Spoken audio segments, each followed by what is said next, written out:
What's up? Hello. Welcome, everyone.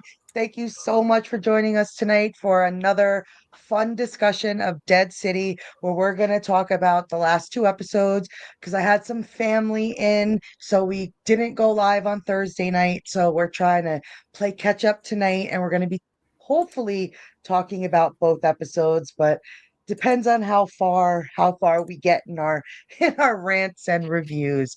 But thank you guys so much for hanging out with us.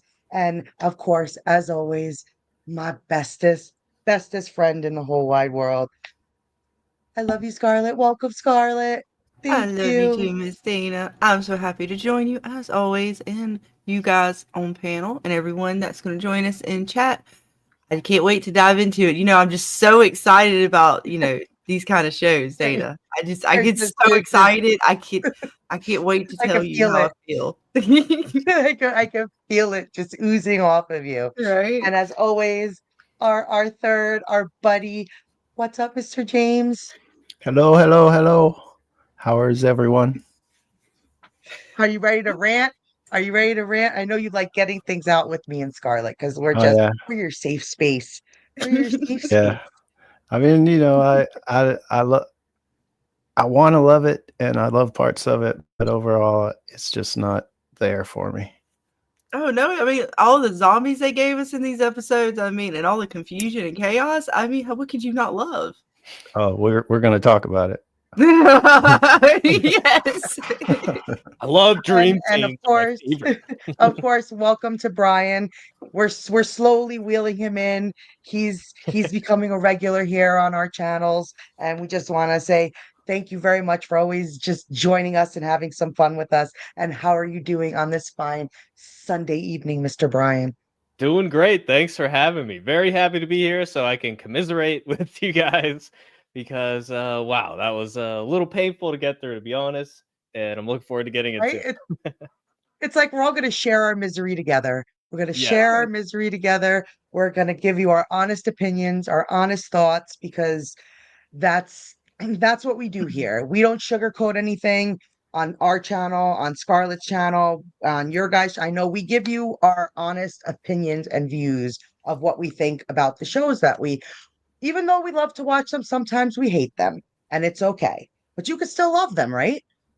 We can definitely tell them what we don't like in hopes they do better next time.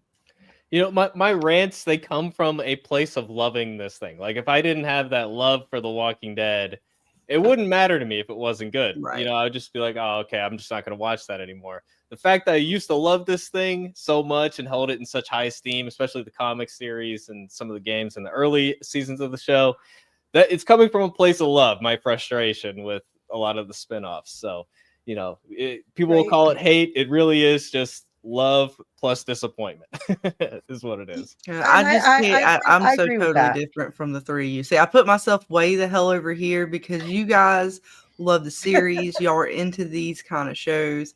I, however, am already just kind of at a disadvantage because I'm not in a zombie show. And we see why. Like the fucking last two zombie shows. This one, the last one, we covered full displays of why I'm not as into the zombie series on TV. But, maybe one day they'll listen and I'll enjoy a zombie series. I'm hopeful. A new one, apparently. I was just hearing it just premiered. Next episode has a flamethrower. Oh, it's going to be it, guys. 10 out of 10. That's for you, Scarlet.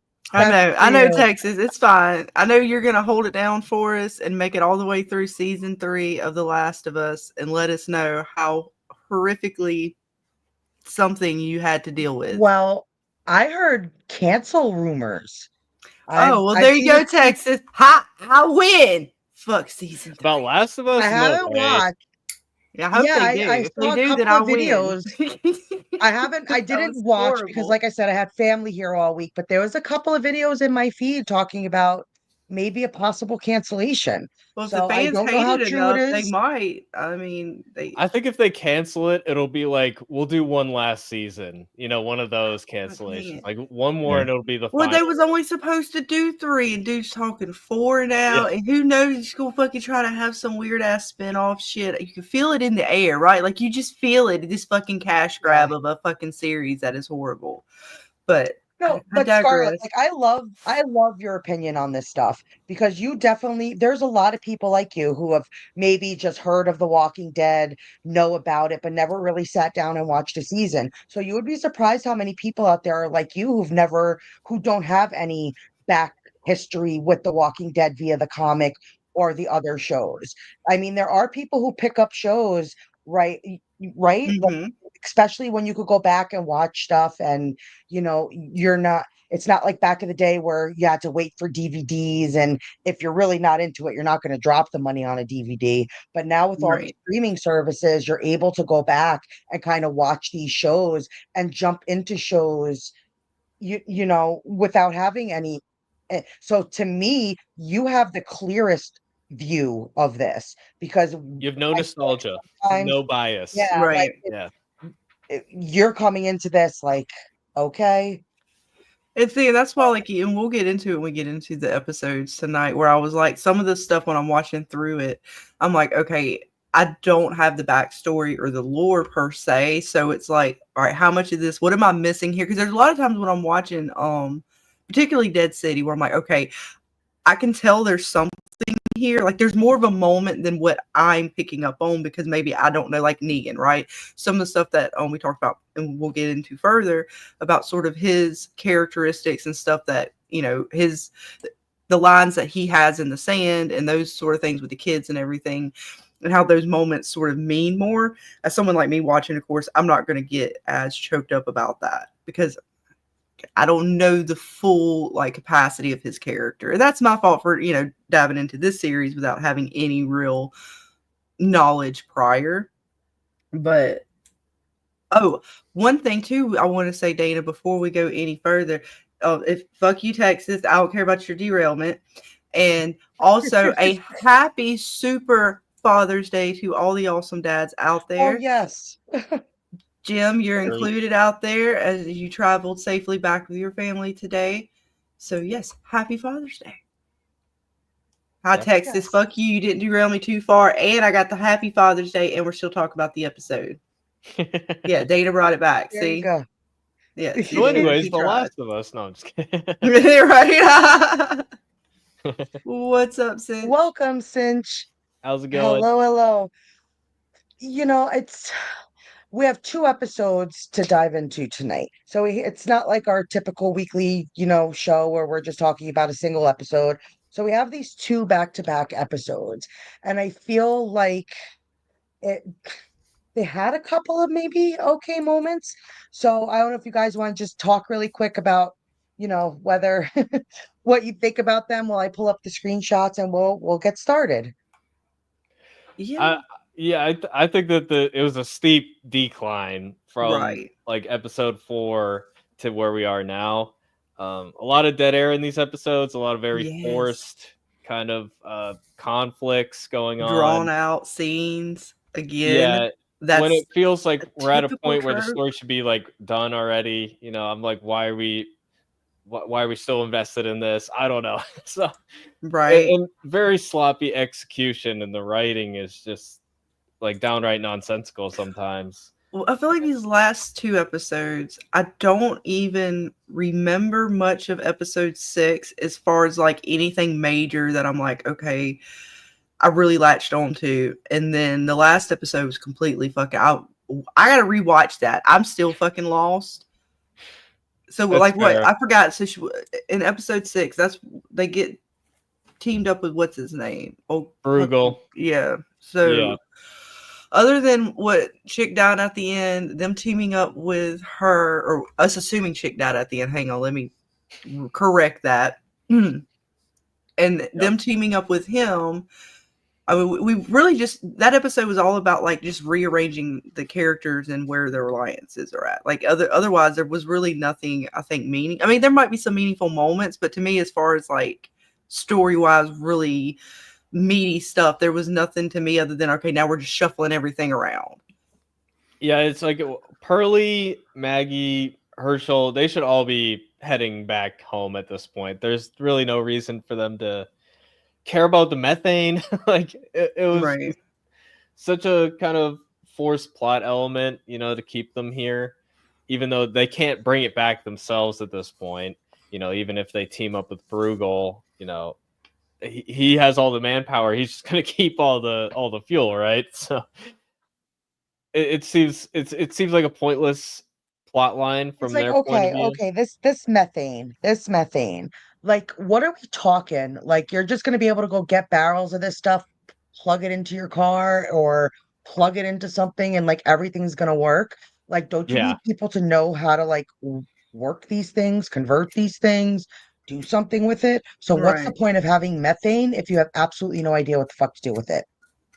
I feel like New Babylon does have those systems in place. They just like ran out of fuel, right? Because they were making fuel with corn, right?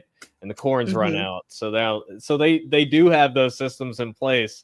But for me, it's like, how are you gonna get it there? Because it's just the three of you. You're not gonna be able to take that much with you. You know, you can't load up a boat with it. Your boat blew up. You know, you got like a escape vessel at this point. Because is it the processing to get the methane that was sort of the science that what was his name? It's the Croat's brain. The Croat, really the real resource here. So he knows how to do it.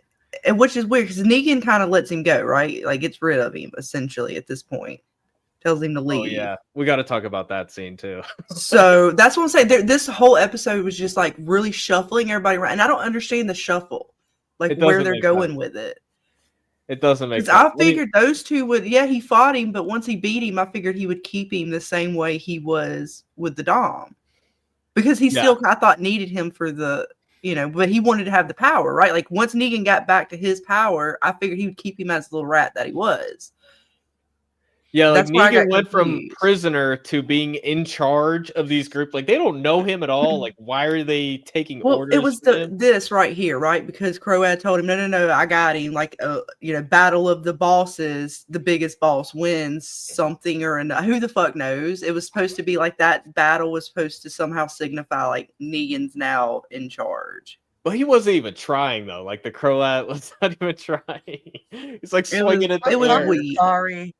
I don't know about you two guys, but it literally just looked like two old men just. And missed opportunity again, right? Because if you're gonna do this to the Croat, right? Like, fuck it, you've already disgraced his ass and kicked his ass out of his house. I thought they were gonna kill him in this moment. Like when he went and hit Negan and it got stuck, I would sit here like, oh, Negan's gonna like electrocute this motherfucker somehow or something, like while he's holding the bat. Like I don't know why I was thinking that, but then they didn't do anything to him, but just like kicked him out. And I'm like, all right, so y'all used a flamethrower and teased with that motherfucker and didn't light shit on fire with it, really. Y'all teasing with this fucking bat like y'all like it's some big ass badass bat, but then y'all don't really do anything truly with. Like he hit a fucking zombie with it, electrocuted a dude once, and then this whole scene with it was kind of shit. So like all their power weapons to me are shit because they don't use them appropriately, and I'm like, what is the point of all this fucking power? And why could I was literally waiting for one of these dudes to just like grab up. I was waiting for one of these dudes to just get up and like grab their back, like, oh, hold on, time out, pause, wait a second, need a breather before they like reconvene. Like, oh, my back, right? Like, right? Oh, I tweaked a muscle. But what about you, James? What did you make of this whole little fight? If we could call it that. Oh, I loved it. Yeah, it was your favorite scene. Part of the episode. It's, you know, it just goes back to the whole flow and the writing and the slowness, and I don't know, there's just no grit to any of it. There's no good flow. I don't know. It's crazy, like you say, you know, none of those guys know Negan. They know Negan's brought in by the Dama and stuff, but they know they were keeping him in a cell, you know, almost up to this point. So it's just like, you know, if you don't pretty much just say to yourself, okay, I'm just going to have to go with it, and not just one thing, everything about this series, the whole damn thing, everything in it, you just have to go with it because that's just what it is. I feel like like it's Sanctuary 2.0. Like, okay, here you go, Negan. Here's another group of people that are gonna kneel to your You, I He guess. hasn't even like really proven himself at this point as being worthy of like following to these people.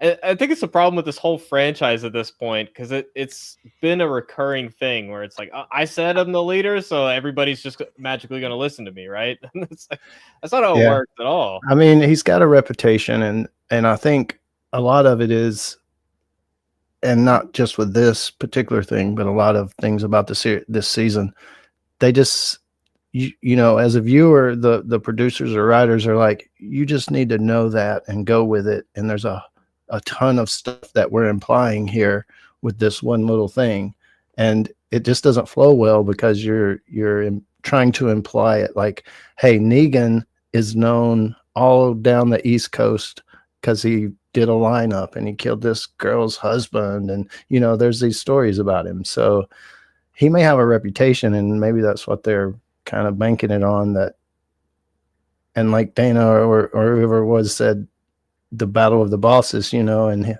Negan won, so it's just, that's just the way it is. So just a lot of Really, you think they would have heard of him in New York? They're forcing all of this on us. Well, yeah, by now, work, right? Like, because she had him go on stage for him. Yeah, I mean, by now they know. Yeah, you know, word gets around. It's like one again. It's like James saying, it's these things are sort of like you're just supposed to assume or just go with it. Like, yeah, just how I'm like, well, it's Battle of the Bosses, right? Like it's just one of the things where it's like, okay, they had the scene, so that scene right there is supposed to explain whether you understand it or not. That's what the fuck they're going with. It kind of, yeah, I don't like any of these last fucking episodes. To me, it's like in the apocalypse, you're like, oh, some guy Negan killed somebody's husband. It's that's a Tuesday, you know? Yeah. It's an apocalypse. And not just that, like I could see them like, well, and what were they going to do, right? Because according to in this scene, the Dom is dead. The Croat's going after Negan, but Negan gets the best of him. So, I mean, I guess they would just, you know, supposed to back the Croat, but then at the same time, do they see the Croat as the power? I mean, once the Dom is out, how does the group even function anyways? Like, how do any of these groups function? Right. Like when their leader's taken down? At that point, they didn't know that Dama was dead as far as the group, I don't think. Okay, I couldn't remember. And Croat pretty much led the group, not Dama, it seemed anyway. Like he was the one leading all the people anyway. So when he did the big boss fight, it does make sense as far as they think, well, if Negan beats Croat until Dama walks in, Negan's the boss. Right, but the group, can like, we they at least know. like all just can we at least just like, know that this all started because he noticed some blood on Negan's boot, and it's which like everybody it's would have. The apocalypse. Everybody would have on their boot in the apocalypse. Like, how did this trigger you? Like he could. Well, he also I thought saw the imprint. The imprint of the boot. Oh, did the on the rat. Yeah. Okay. And he eventually put two and two together. Like it took him a second. At first he thought like he didn't know what the fuck. Like he just thought the Dom was being a bitch to him. And it was like after in that I did not notice that little scene. So okay, that makes more sense now. Thank you. It does, yeah. But still, everybody in that church knows that their main bargaining chip and the number one thing they have going is the fuel that the methane everybody's always talking about. That's why they're getting invaded and all the stuff. So they're just going to let the guy who knows how all that shit works and who made that happen in the first place, they're just going to let Negan like tell him to leave. Like, no, at the very least, you got to lock that guy in a cell because we need, like, you can't. Like, I couldn't understand why Negan let him go. Like, I was like, dude, once you had him, what like, you had the power over him. Yeah. Like, we already know, like, he's such a little simpleton kind of dude. Like, he's going to take the abuse once you basically got the power over him. Well, I think it said, don't quote me on this, but the little pieces they have at the end of the episodes where they try to explain the episode, I think either Jeffrey D. Morgan or it might have been the showrunner said the reason he made him leave is because if he stayed, he would have killed him. Okay. But, you know, whatever. Would he though? Right. He could have just done it if he was going to. Because, I mean, as much as Negan sweet talks everybody else around here, you could have thought they would have worked something out. like, hey man, I did it for your best interest or some shit. Like, as much as they fucking write wild ass shit into the episodes anyways, that was their like cop out for that. Like, I don't know, whatever. Right? Like, were we supposed to like know, like, oh yeah, this is Negan changing. Look, he's had like this progression and this story arc to where old Negan would have just, beat him to death, and new Negan let him go before he resorted back to that. Like, are we supposed to now have like this little flutter in our heart because Negan left somebody go? Yeah. One thing I've noticed as far as me watching this episode anyway, I don't know about you guys, but if I could say that I enjoyed the episode, I enjoyed it because it was just Negan on a mission looking for medicine. It was just Maggie and Croat looking for Herschel. It was 3 characters on a couple of little missions that seemed pretty cool, dangerous. Yeah. And the rest of the season has been this stupid New Babylon looking for the methane bullcrap. It's a little refreshing. So it's, if anything, I enjoyed the aspect that there were only 2 or 3 characters and not a lot of story, really, actually, in this episode. It actually is kind of appealing to have a self-contained, like, just little episode, but it's just the execution. Yeah, but on that note, I think maybe the season would have been better just based on Negan. I'm sorry, but I don't feel like you need Maggie.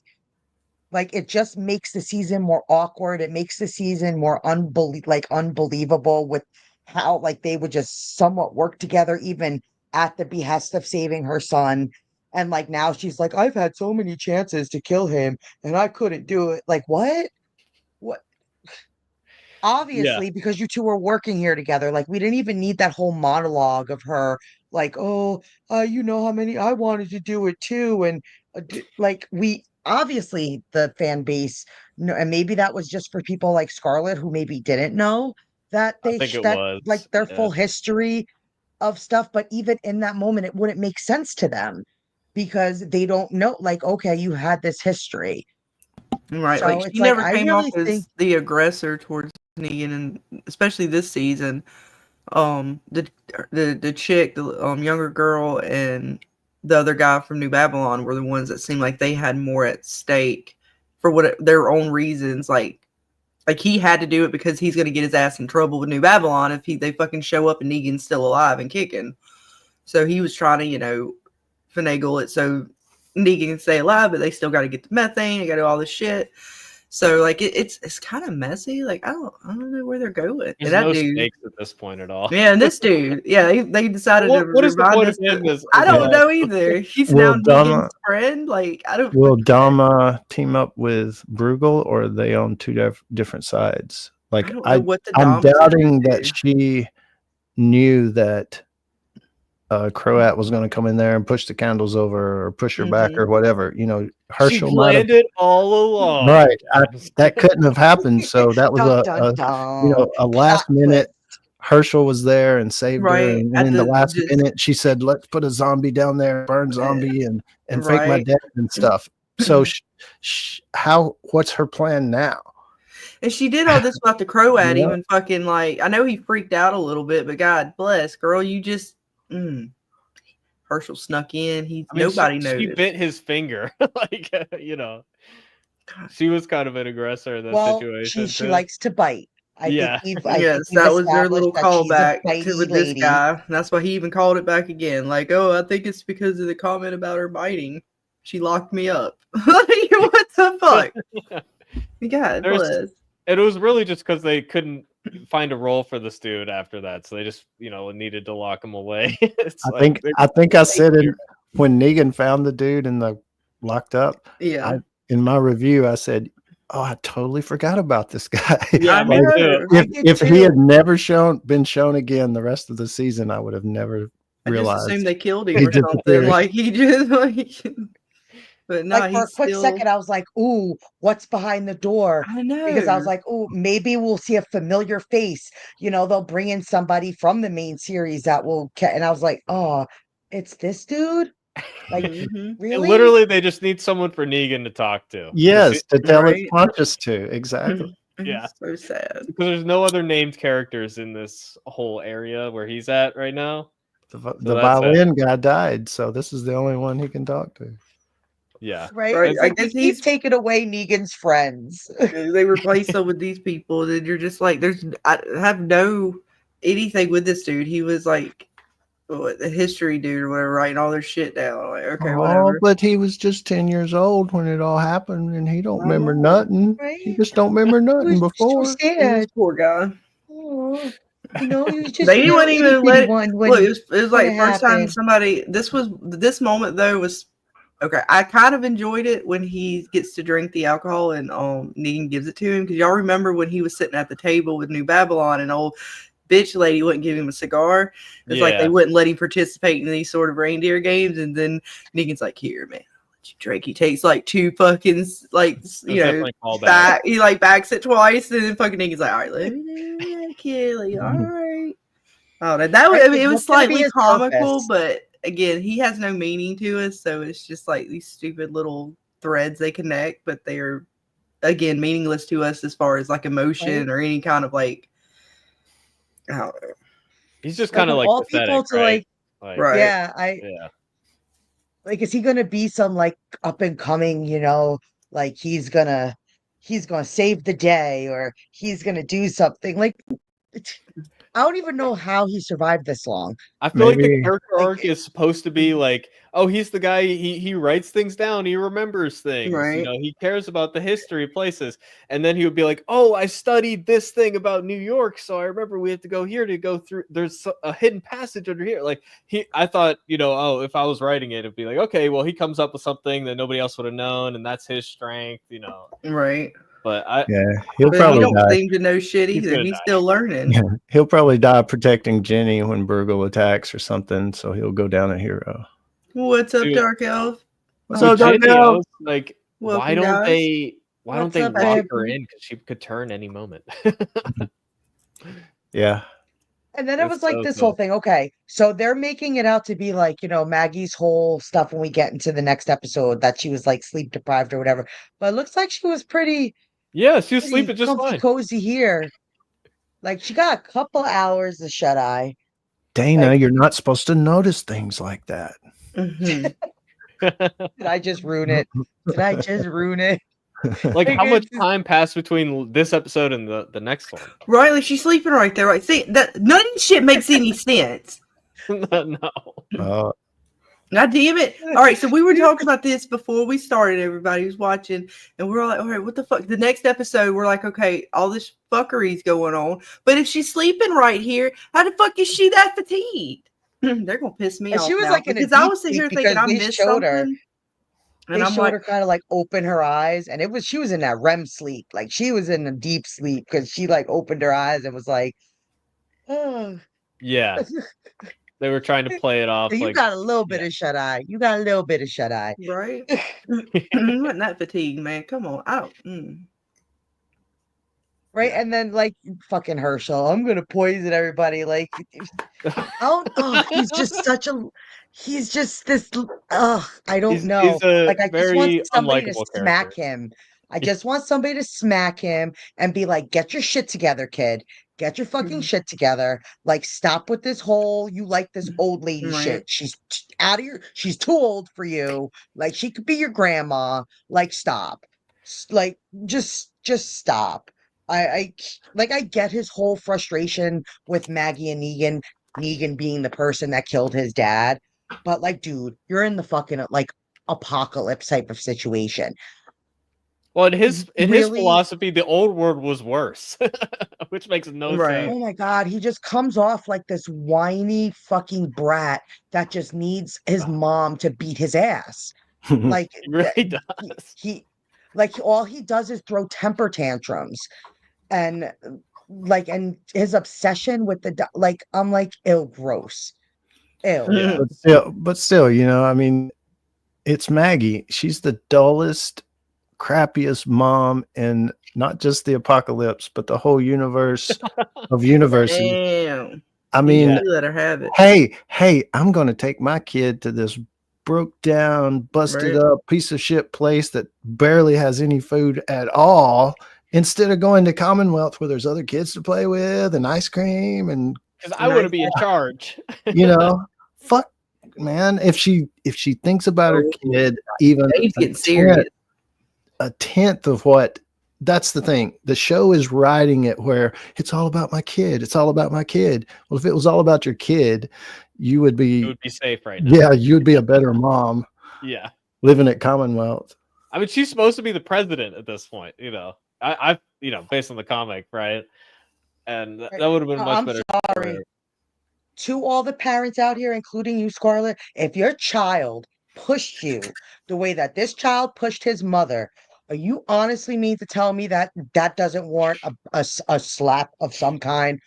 Yeah. Her whole hang up on like his mental health is weird because she's all trying to be like soft, stepping with him because of something that happened to him. Like she doesn't even understand what the hell happened to him.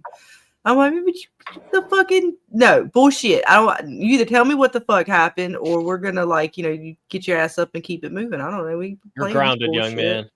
But we can't ground him. That's another thing. The apocalypse is a son of a bitch to raise a child in to begin with. I don't know how that actually works out in the apocalypse. I know how I would be as a child.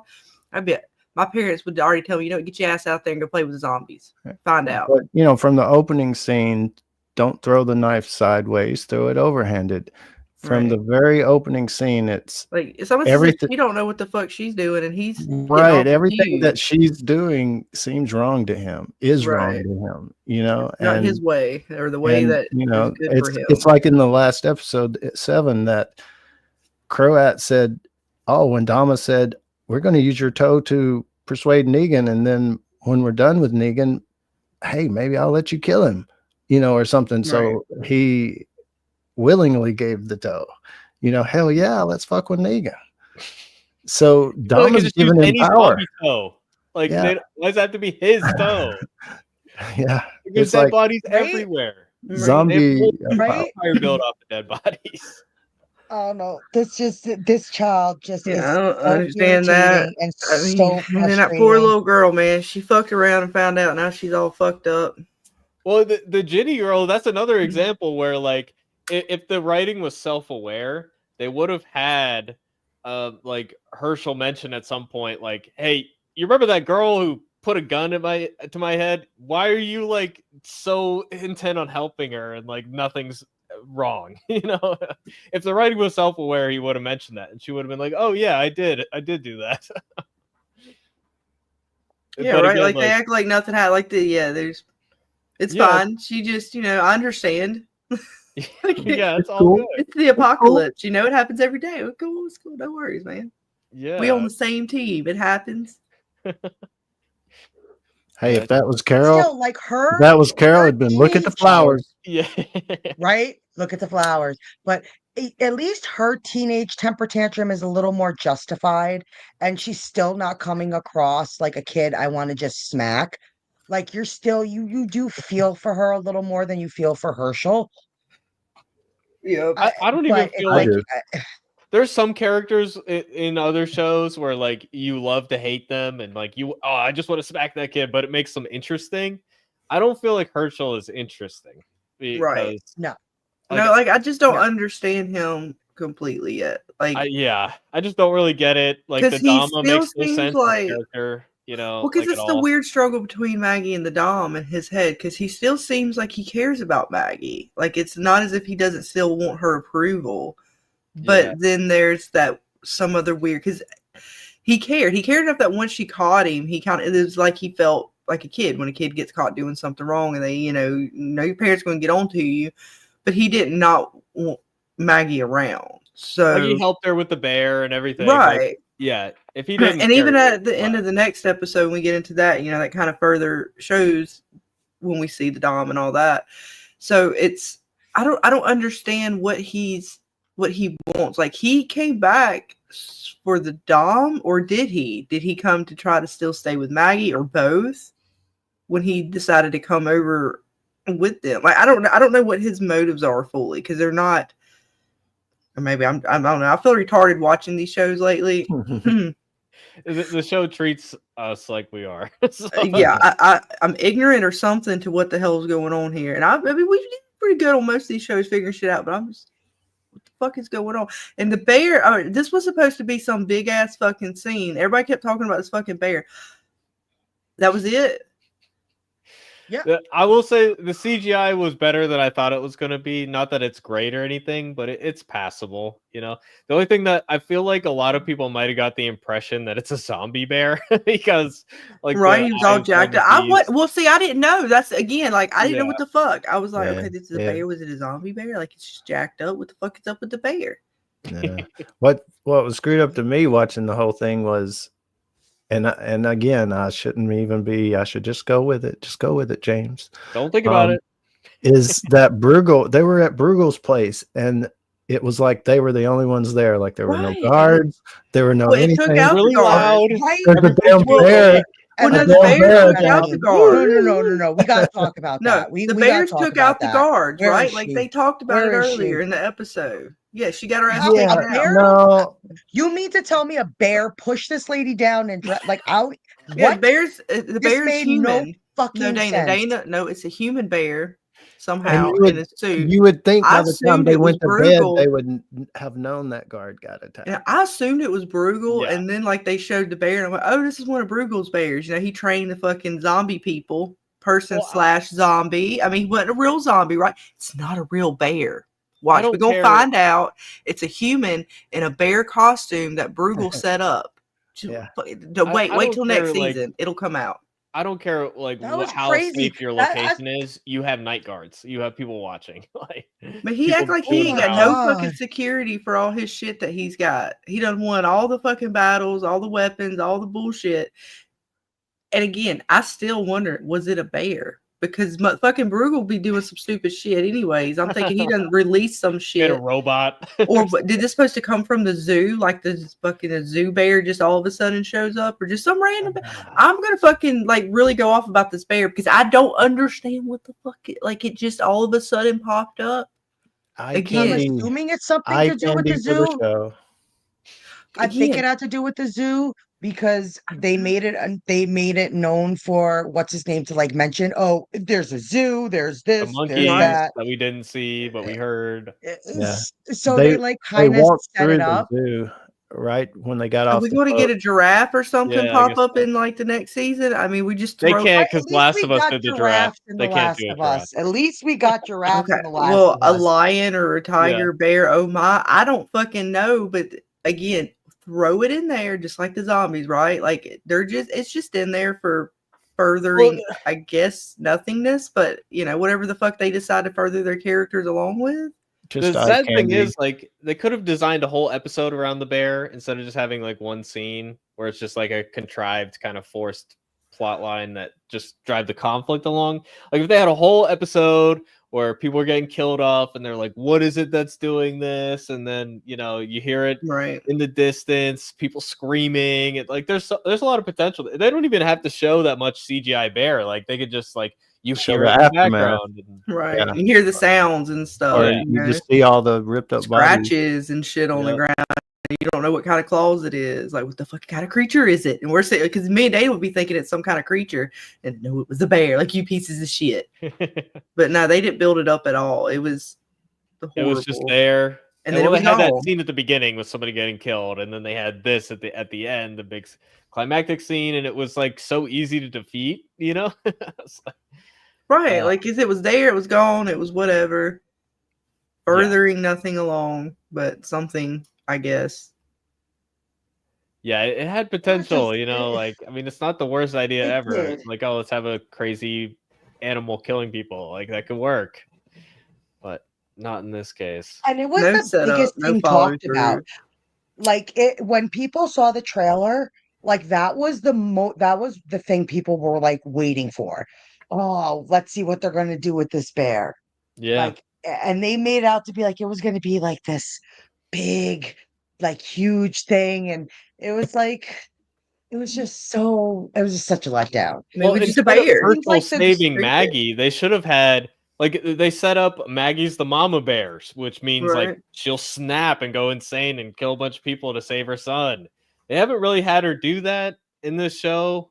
And they had this opportunity where, you know, they have an actual bear that she's facing off of and she's supposed to win. But instead it was like Herschel, and then the bear killed itself by like leaning on, like, right. It was horrible. It should have been a badass moment for Maggie.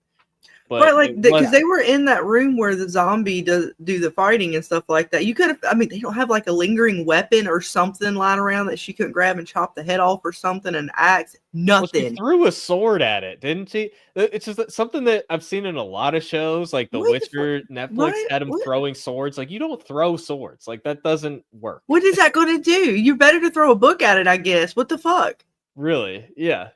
You're Get better a off candlestick. Go grab one of them big ass candlesticks or something. I don't fucking know, but that's what the fuck. She was staring down zombies. Remember, the zombies are supposed to be the scariest fucking thing ever, right? And she takes some things out like it ain't shit. She grabs her knife and she just pow, pow, pow in the head, like fucking woo, blood everywhere. Don't give a fuck. Mama going off all over the fuck. A bear, and she's running like a little bitch. I mean, I would have been running from the bear. I mean, I would have run. To be honest. I know, but it's just like, I don't know, man. It just pissed me off because the zombies are supposed to. Yeah, I'm assuming zombies are scary. Zombies ain't scary at all in this piece of shit. Yeah, not bear was just out of nowhere. It just comes up, and the bear's got like what, an eye missing. Yeah, motherfucker's like half HP already. This bear's got some history. I would have even taken 10 minutes of a flashback showing us how the bear got to be this bear. Just to see a bear survive in this show, because this bear looks like it's been through some war stories. Like, it could sit you down and be like, "Let me tell you something, kids. You don't know anything till you've been through some shit." Like, I would have taken 10 minutes of just seeing, like, you know, again, but that brings us back to us wanting more pre-apocalyptic stuff. Like, is this bear, do bears live that long? Is this like a bear that was around when the fucking zoo and survived this fucking long? Like, were the bears from the zoo just reproducing in Central Park and made more bears? And because how would a bear travel to New York City? Like, unless like they came underground, like, make it make sense to me. It seems like they're not even thinking about it. And they were all in and around the zoo. They were all walking through the dead zone or whatever the fuck, no man's land and shit. And the fucking bear wasn't nowhere. And I guess all of a sudden all that triggered the fucking bear to come out of fucking hiding. It followed them back home. Yep. It smelled dinner. I have no. It smelled Maggie. Apparently, it smelled Maggie and Herschel in particular. Like that wanted their ass. It wanted Maggie. I smelled her from a fucking mile away or something. I don't know. Tracked her ass down because it went particular to that place. Right? She's running through the hallways, like screaming help, and not a single person. Like, was like, oh, what the? Okay, that's some shit. Let's go investigate. Like, everybody's like, nobody showed up until. I did the last emergency bear situation. I'm going back to sleep. You guys handle the bear. It's fine. All right, so we need that meme that people use with the whole crowd smacking their foreheads. Like, yeah. I'm gonna read a comment real quick from my channel. Sure. And this is talking about episode 7, but I think this kind of sums it up for a lot of us.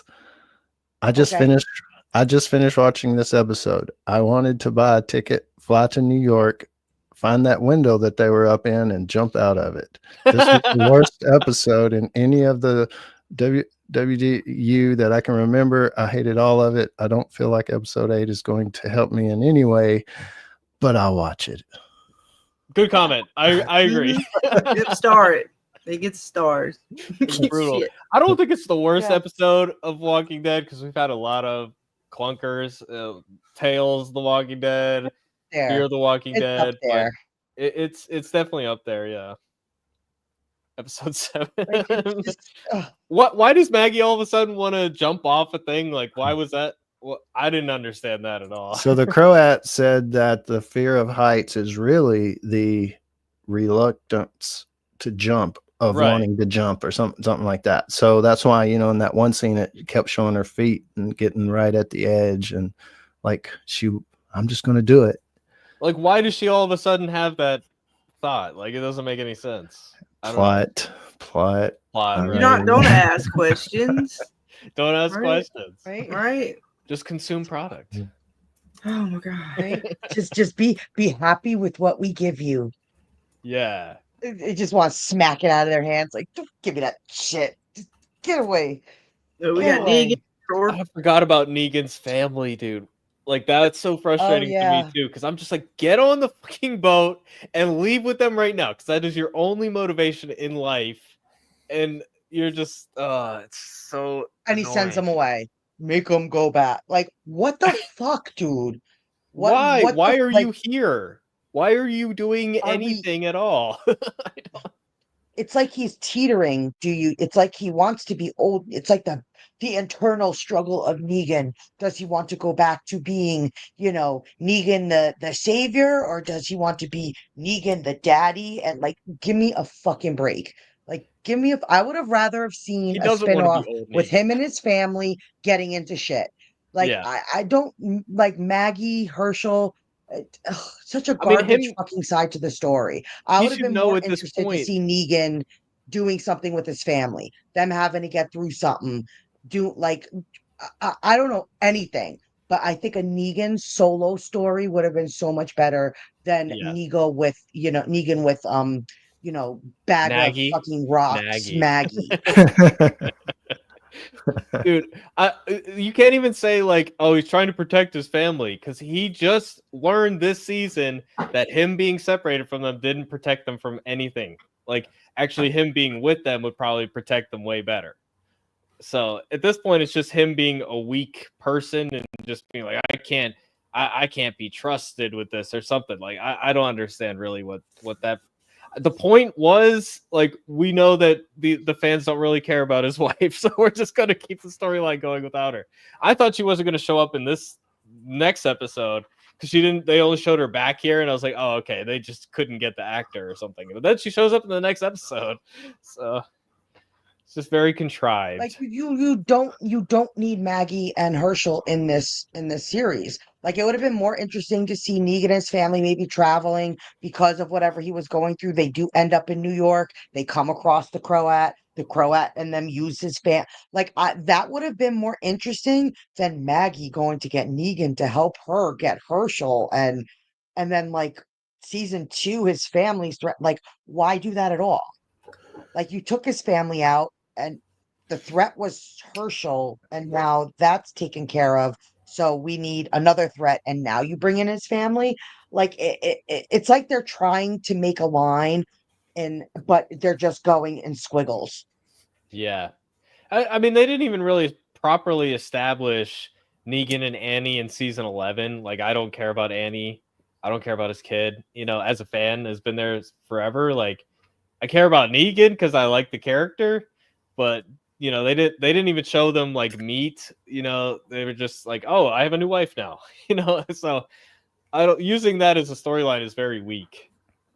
And then here it's very contrived. It feels like, oh, we just need Negan to stay in New York for the finale. And then the end of the episode has the most contrived part, where Bruegel just so happened to have what's the lady's name? Like, he ran into her. And now he's keeping her a zombie there. That was the end of the episode, right? Oh, yeah. I'll pull that up. The marshal. Yeah. Or the major somebody. Whatever her name is. It doesn't even matter. It's like she's gone now. But he just no, she's not gone though, right? We still have her lingering. He told her everything relevant. Yeah, she's still lingering. They just kept her there. Like, what are we doing? Why are we doing this? And she survived, she survived long enough to tell us a bunch of details. Right. Really? Right? And then I'm gonna keep her as my little zombie pet, just to have her here. Legs hanging off. He did kill her, though. Tell him anything at all? For what reason? She's about to die. I mean, it was such bullshit too, because she was getting all bitten up when we last saw her too. Like, the zombies were on top of her. She wouldn't be left. Yeah, she wouldn't be. Yeah, she would be devoured. No. If anything, she would have bled out real fast. Because they went now for you the see neck. why the neck thing happened. Like, that they don't want to do anything more than that. I know, it's such crap. And he's got a new pet now. He's just, he likes to collect little zombies. He did kill her, though.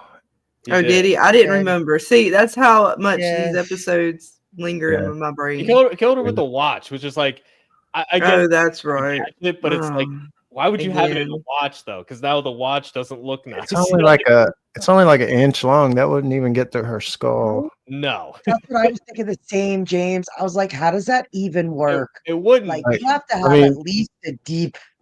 I've had people on my channel like try to make it all make sense to me, or whatever. There But are always those people, right? but I feel like the TV's looking at me going, "Oh, you're stupid. Just go with it." And I don't Right. like that feeling. I just don't like that feeling no matter what show it's coming from, because other shows do it too.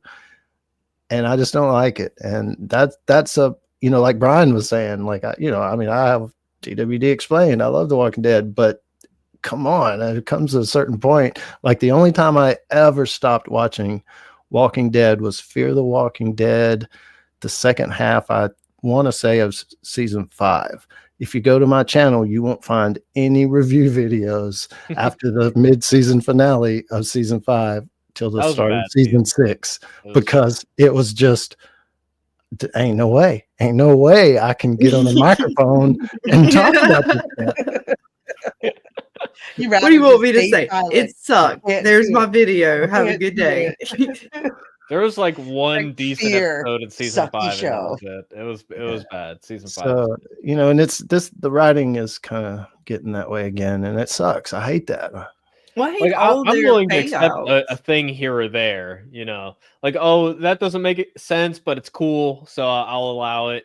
But Right. this is just like everything is like that. Well, all the payouts suck. Like, even with Yeah. this chick, I was already irritated with the way she died, because they had it set up like Maggie was going to catch her ass. I'm like, oh, hell yeah. And then it's the zombie thing. And then now she's here. She's back alive. Oh, we're going to just zip her.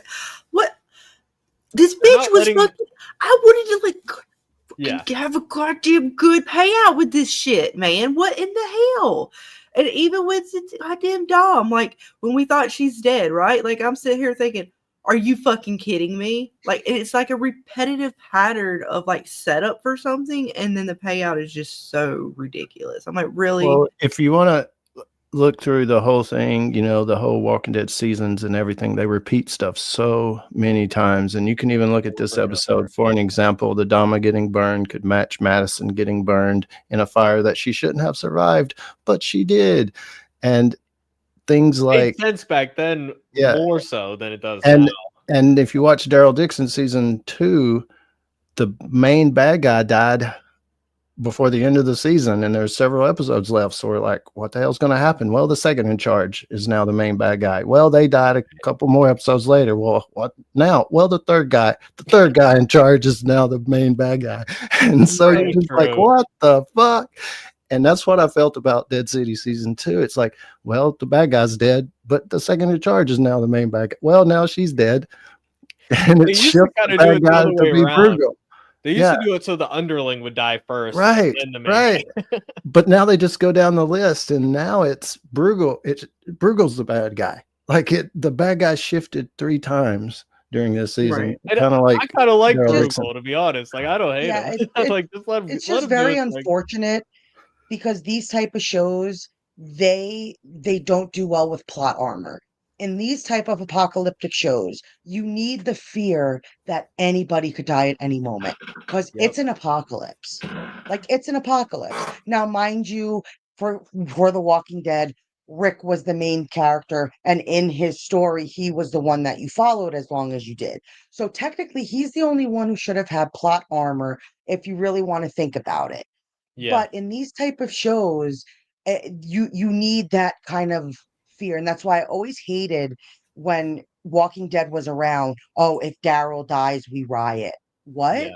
No, if Daryl dies, that makes it realistic. Yeah.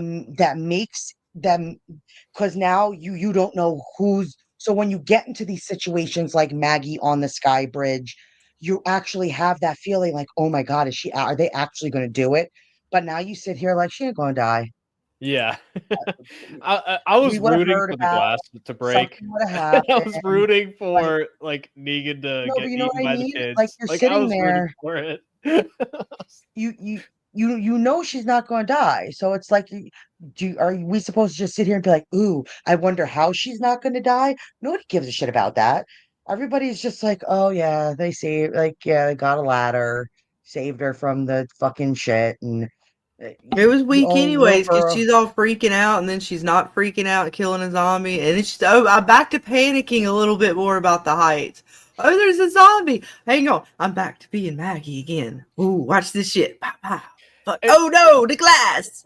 Even leading up to that point, there's so many stupid things. Like even before that, like why is she even following the Croat into somewhere like that could be a trap? She's looking for like, Herschel, I guess. I don't like. Why is who the hell Croat knows? pretending to help her, or why did he actually help? Like nothing. I forgot. There's we get into that episode. There's something that they see, and they have a whole fucking conversation, and they talk. And then they talk more. The whole thing about his mom. Yeah. And him lying about it. It's like, okay, when all of that was said and done and over in episode 7, it's like, what was it supposed to mean and why and what the fuck? Well, I guess we might as well jump into episode. I was gonna say here. I was gonna bring. I think we can go back and forth that episode. But before we do, any final thoughts on episode 6? If we're gonna rate it, I'm around maybe like a 4.5 at this point. I don't know about you guys. What's your rating, Scarlet, for episode 6? Shit, I don't remember too much about any of the conversations. So a 5, if I'm being nice. Damn. What's up, Chris? What about you? What about you, Brian? What's your? Like it too. Oh, brutal. Yeah. Brian with the brutal 2. I'm probably around a 3 or 4. Oh, the brutalness. No, I'm usually the one who inflates around report, so like I said, you guys know me as being from New York. That's pretty much what I'm scoring. So seeing the Sky Bridge, seeing, stuff that had to do with like the heights of the city and the buildings, and even a little more in Central Park, even though we didn't. That's still at least something. So. But yeah, I'm surprised Ronnie made it this far. I'll be honest. But yeah, we'll see. But now the episode 7. At least I have to at least say the zombie kids could have been interesting. Could have been interesting. Maybe if they didn't pull it off. Again, this episode is going to be struggle to talk about. Yeah. I thought the last episode was rough. This one's going to be. It's such a crutch. We get her struggling through this part, right? Like this is a few screenshots, but when I say I felt like fucking forever for her to walk through, and then it was I don't know what point does she start hallucinating? Do y'all know the point of which it is? I couldn't figure it out. It's more of a fatigue instead of. I don't think she's hallucinating. Per se. Okay, she's like going to sleep. She'll go to sleep, and when she wakes up, it's she realizes she had dozed off for like a minute or something. She don't know because the Croat was in an instant, right? Yeah. It was that. It was just so confusing because they were doing like the same kind of dazed camera effect or whatever, or at least it felt like on her that they were doing on Negan, which is why I probably got confused in the first place. It was like they were doing the same kind of like the editing swampy, it confused the shit out of me. I mean it was good, yes. but it didn't. What's up, Felix Bone? Welcome, guys. Negan's was too much. Negan's was too much like Maggie's. Yeah, it made you think, what's going on here? And it's such a crutch in this franchise at this point. Like I'm a writer who likes dream scenes. I know some people hate them on principle, and I get that. But I definitely appreciate a good dream scene. But in this franchise, they have done so many things with, they're hallucinating. Oh, there was something in the water. Like they literally had a Groundhog's Day time loop episode where they live through like the same day like over and over again in Tales of the Walking Dead, and they were like, it was a shared hallucination. That was great. That was great, but that's a conversation for another day. Yeah, because we could talk about Tales. We might have to talk about Tales because there was some talk about There's plot holes and tales. and oh, that there's I something in was the just water, and there's a witch who's making curses or some shit. Like they took that to Right? such an extreme, and it's such like a recurring thing where they keep going back and back to these dream scenes where I'm just like, enough was with the like, damn dream scenes. I was like, are we really going to turn The Walking Dead into something supernatural? I was Yeah. like, what's going on? And they're like, I oh, was there's like, something in the water. what I guess the that fuck explains is it. going on? So it's just, I don't know. I feel like they did. Let me tell you, it all of Walking Dead could have potential. They're Always. squandering it. And like Yeah. you said, James, it's like they're looking at us and being like, just be stupid and absorb our content. I feel like Like, they're still in it at this point. We could literally put like a fireplace and just have a camera in front of it for an hour and have paint dry in the background, and they'll watch it if it says Walking Dead on it. I think they legitimately think like it doesn't matter what we make pretty it. much. Yeah, just And throw that's them, a good throw them a question, bear, Chris. throw a bear in there. Right? We got Yeah, a just put a question. bear in it. It'll be great. Chris. We got some questions and some stuff from you guys in the chat. Chris asked, do you guys find AMC Plus worth it for those who have it? Most I would say no. No, and that includes not just AMC, almost across the board on some of these streaming platforms. They may have one show that's worth it, and then that's about it. Well, here's the thing with AMC Plus is now they have a deal with Netflix. So, like Dead City season 2, you're gonna get on Netflix in like a year or two. So you're only really paying to get it early. The one thing I would say is worth it on AMC Plus is actually available separately, which is Shudder. Shudder is included with AMC Plus. If you're a horror fan, there's a lot of solid like low budget horror stuff on Shudder.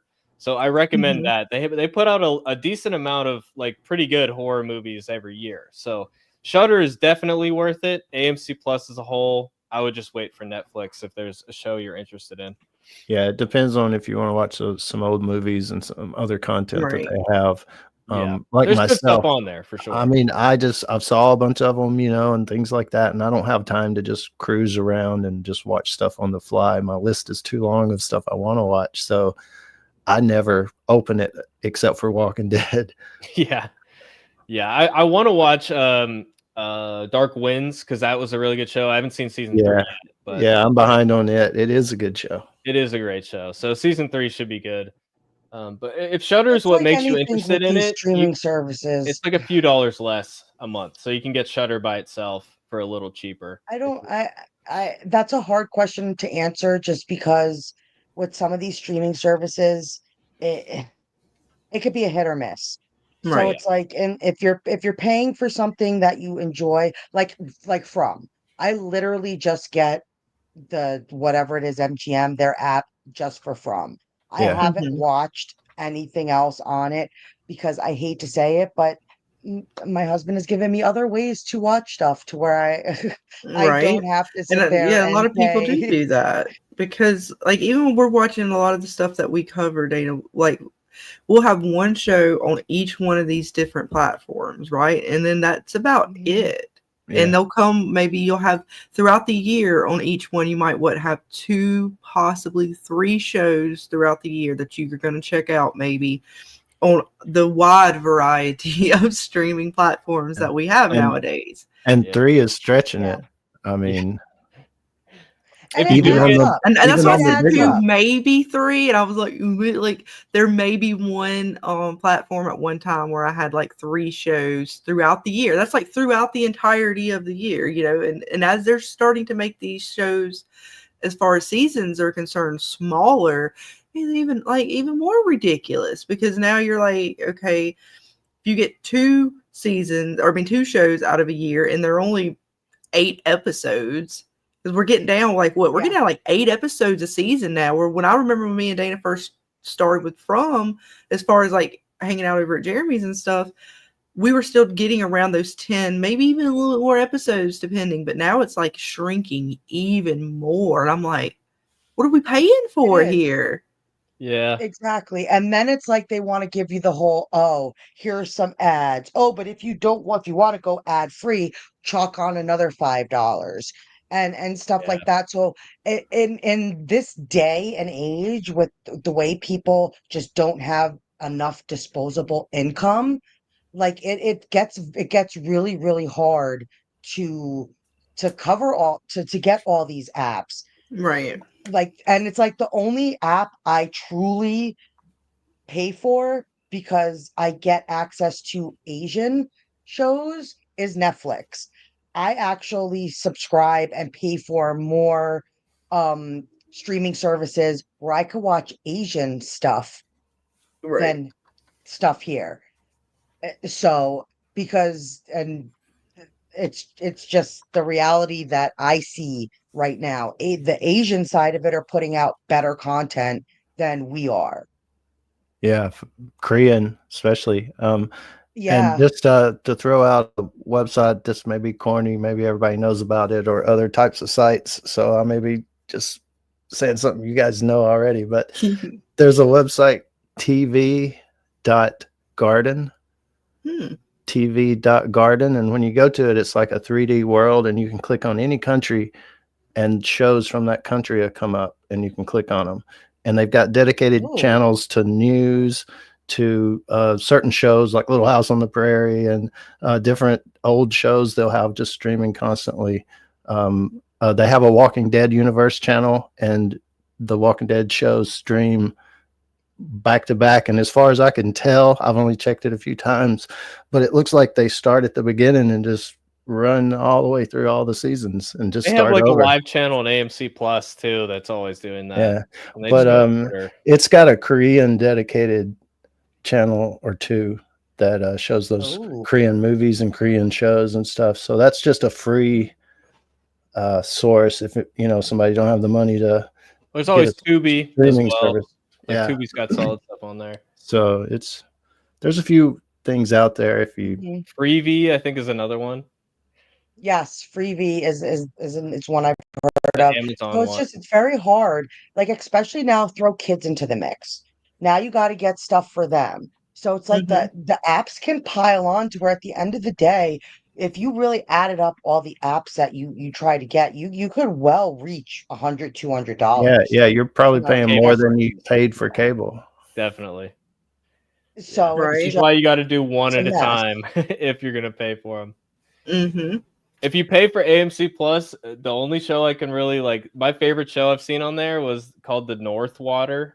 Really good show. It had Colin Farrell in it, and just really good survival show about a doomed voyage going through like icy waters, and just such a good show, man. That's a good one. But the same thing even comes down to cable, because I'm literally thinking that I'm so ready to get rid of like our cable, because I don't like when my family was up here, my uncle wanted to watch the news or something. So I went to turn over because we have Fire Sticks everywhere attached to the TVs. I like noticed, I was like, the cable box isn't working. So who knows how long my cable boxes haven't even been working that I'm just now noticing this. And that finally triggered me to be like, why am I paying for this? Like, I just need internet. I don't, even my mom at the age of 73 is now watching a tablet. Wow. Like, she watches all her old shows on her tablet, on her little Fire Kindle thingy. And that's what she watches.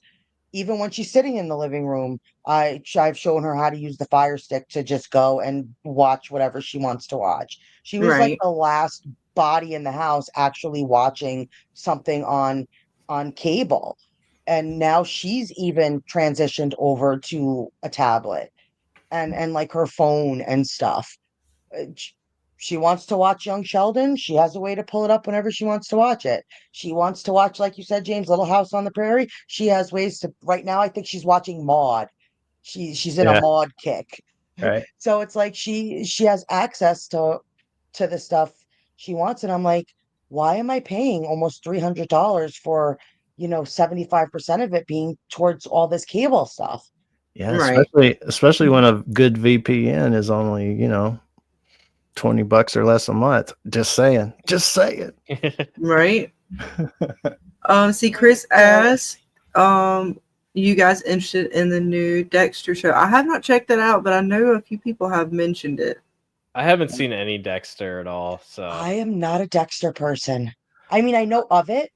I've I've watched heard it some mentioned. people recap it, but I'm not one who sat down and watched it. I haven't checked it out yet. I watched the Dexter seasons, and they were hit or miss, but they were good. I like the concept that, you know, the serial killer is only taking out bad people and all of that. So, but all the new Dexter stuff I haven't got into. there's a lot to Picks catch up up right where it on. left off, Chris. I heard that was only because the fans were pissed. Like the fans were Really? like, "What did you do?" Because I guess they made it seem like he died at the end of the last season. Sorry, spoilers if you haven't. I apologize. But like fans were just mad. And they announced at Comic-Con that he was coming back for it because they wanted to fix it. I Quote mean, you know unquote. what's And sad it's like, though? Bringing it back to Walking Dead is there's nothing that they could do in these spin-off shows at this point that would have that same reaction. Like they could kill Rick in the next spin-off and people would be like, okay. like there's nobody's gonna be like pissed, you know? Yeah. They've lost I that. don't know. They have, and they're better off just trying to do brand new content in their Walking Dead universe that they created and just leave everything else alone. Just give us something new, and if the fans aren't gonna feed on it or take it, then you got your hint. You know, just quit while you're ahead. Yeah, Like, or Gimple if has a not, bigger plan. He's because single jackass. character, every single one, and Rick has 2, and Jerry has 3, and you know they may have more than one, but every single A, B, and C level character has a kid, all about the same age, and they're totally heading toward that next generation show. I mean, without a doubt, they're setting it up. They don't ever want to stop. Yeah. And I get it. It's your money train. Like I completely get it. But if it was good, I'd be on make board. You know? I just don't understand why these fucking people can't make their shit good. Like we are sitting here and it's like, I don't know, throw on a podcast, listen to people reviewing your shows and absorb. Like you want us to absorb you guys also need to absorb us. The ones that are telling you who know probably more about the comic book than you do, Mr. Gimple, and of that world, like things. And it's not a bad thing if you listen to podcasts and absorb that and be like, oh gee, you know what? Let's think about that.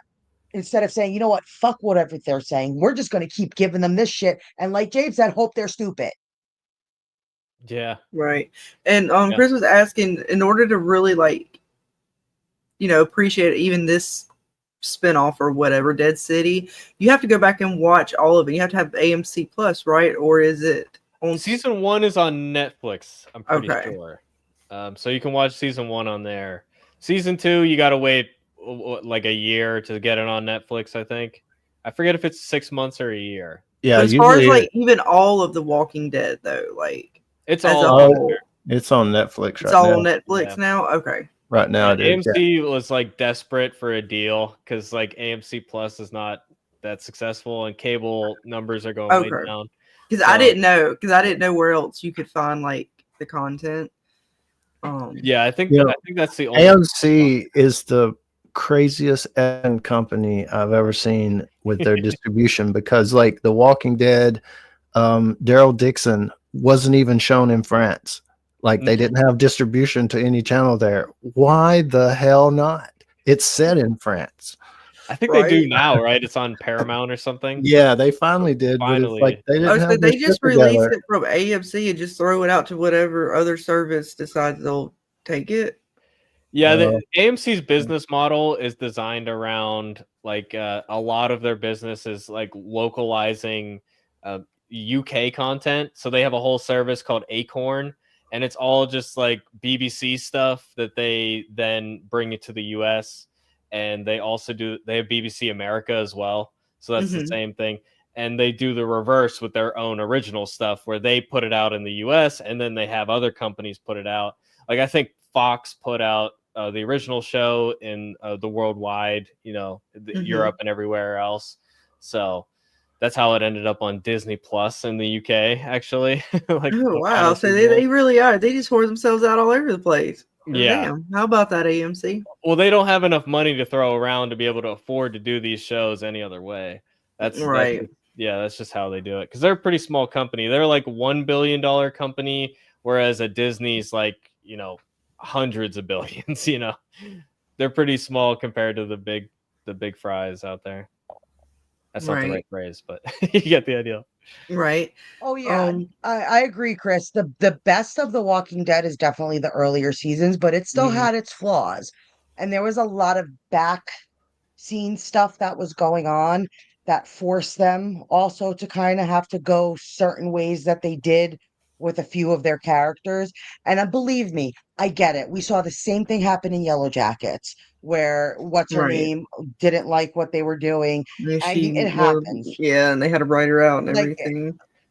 Like it happens, but it's just it's just so hard to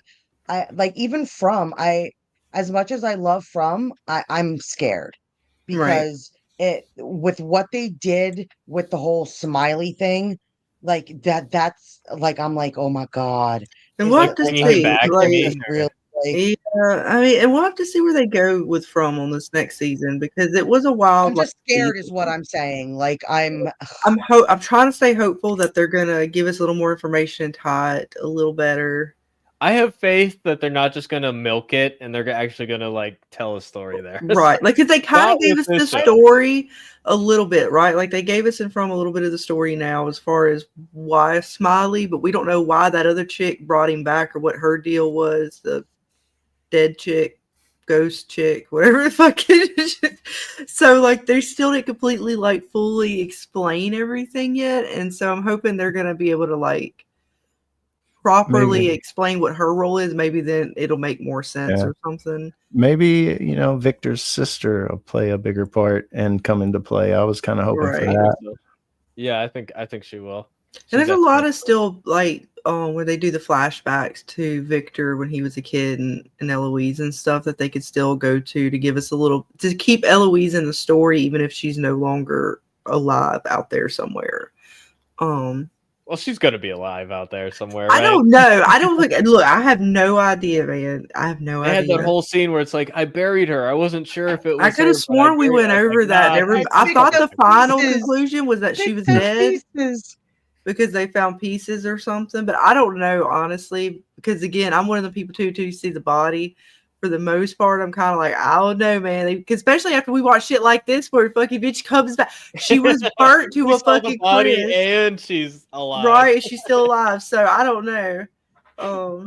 Like I'm sorry. How did that old frail lady, even if let's say it was this grand thing, even if little ass weak Herschel helped her, like how did you get up from that fire that did somewhat burn you more than what you look like? And like you put a body in its place and now like, oh my, make it make sense. Make it make sense. Just like it burned. So somebody had to come and put it out. I mean, so like how long did they have to set this whole fucking scene up? I don't know. Don't make me think about it. Don't make me think about it. Or something? Did the sprinklers set off and then like she got say they had sprinklers? That's where they had electricity. They had sprinklers. There you go. I figured it out. Herschel pee on it. Right? Like what the fuck? The sprinkler system doesn't work on electricity. You know what? That's the way they do shit in this show. Okay, that is the logic that they go with, James. I'm following the writer's logic here. Don't ask questions. You're not supposed to be an electrician.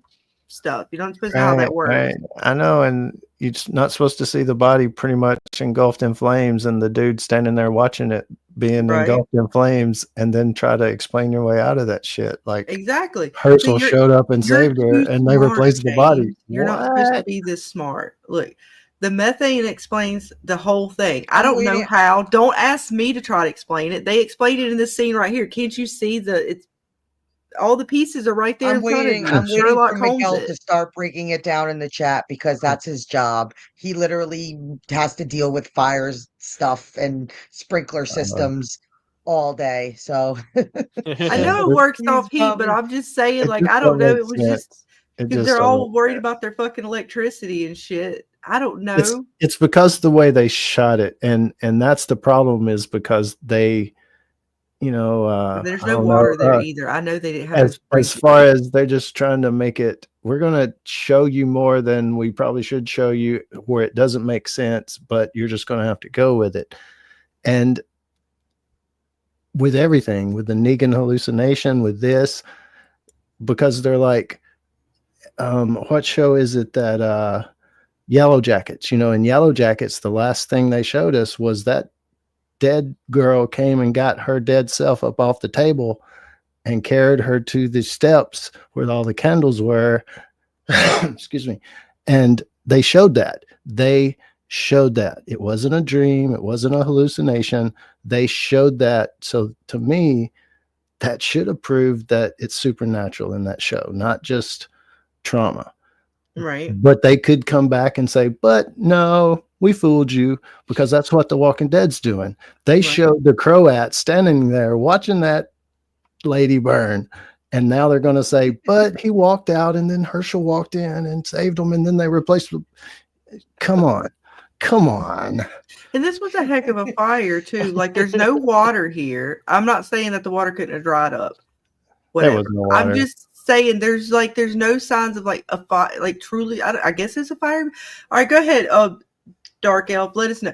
Does it look like a fire was put out with white? How did they put the fire out? And then they just decided to burn it. Yeah. Right? Like, exactly. I guess they decided that it just. And then how did they put it out again? Who put the fire out? Like, somebody just came in here and they just decided Herschel could have dragged her out of the fire and put her out, but then the fire's still burning. Okay, right. The fire's still burning, and we only got moments. But let's go find this other walker. But let's go find this other walker. Put the walker in my dress, and put it back down there, and put the coat rack thing back on top of it. Yeah, has her dress on too, dude. Oh, God. Because you can see the embroidery in the burnt body on the close up. It's the dress she had on. Yeah, that's exactly. True. That's what I'm saying. It was like I didn't even think about that. Because this is like Maggie's walking around to come get this bitch or something. And then she comes in and she sees this and she's all like, no. And she hears the music. And, oh my God, why? And then he's just sitting here. He's still sitting here. I mean, he left. Herschel, dude. He left and come back, but still. Okay, I give you that. But yeah, exactly, James. Still. He noticed that Negan's boot stomped a rat, but he didn't see anything awry with the burn scene, like they swap the body out or anything. Come on. But okay, even if it was Herschel, when did that boy have enough time to do that? Wasn't he like in Central Park during this time with his mom? So what? He snuck out of Central Park, went and helped her, and like a plot holes. And I thought Croat was gone. Didn't Negan kick him out? He just snuck back in here. I think this is a separate place. This is her theater. But I mean, I thought he kicked him out of like the. Yeah, but he still went back to the theater.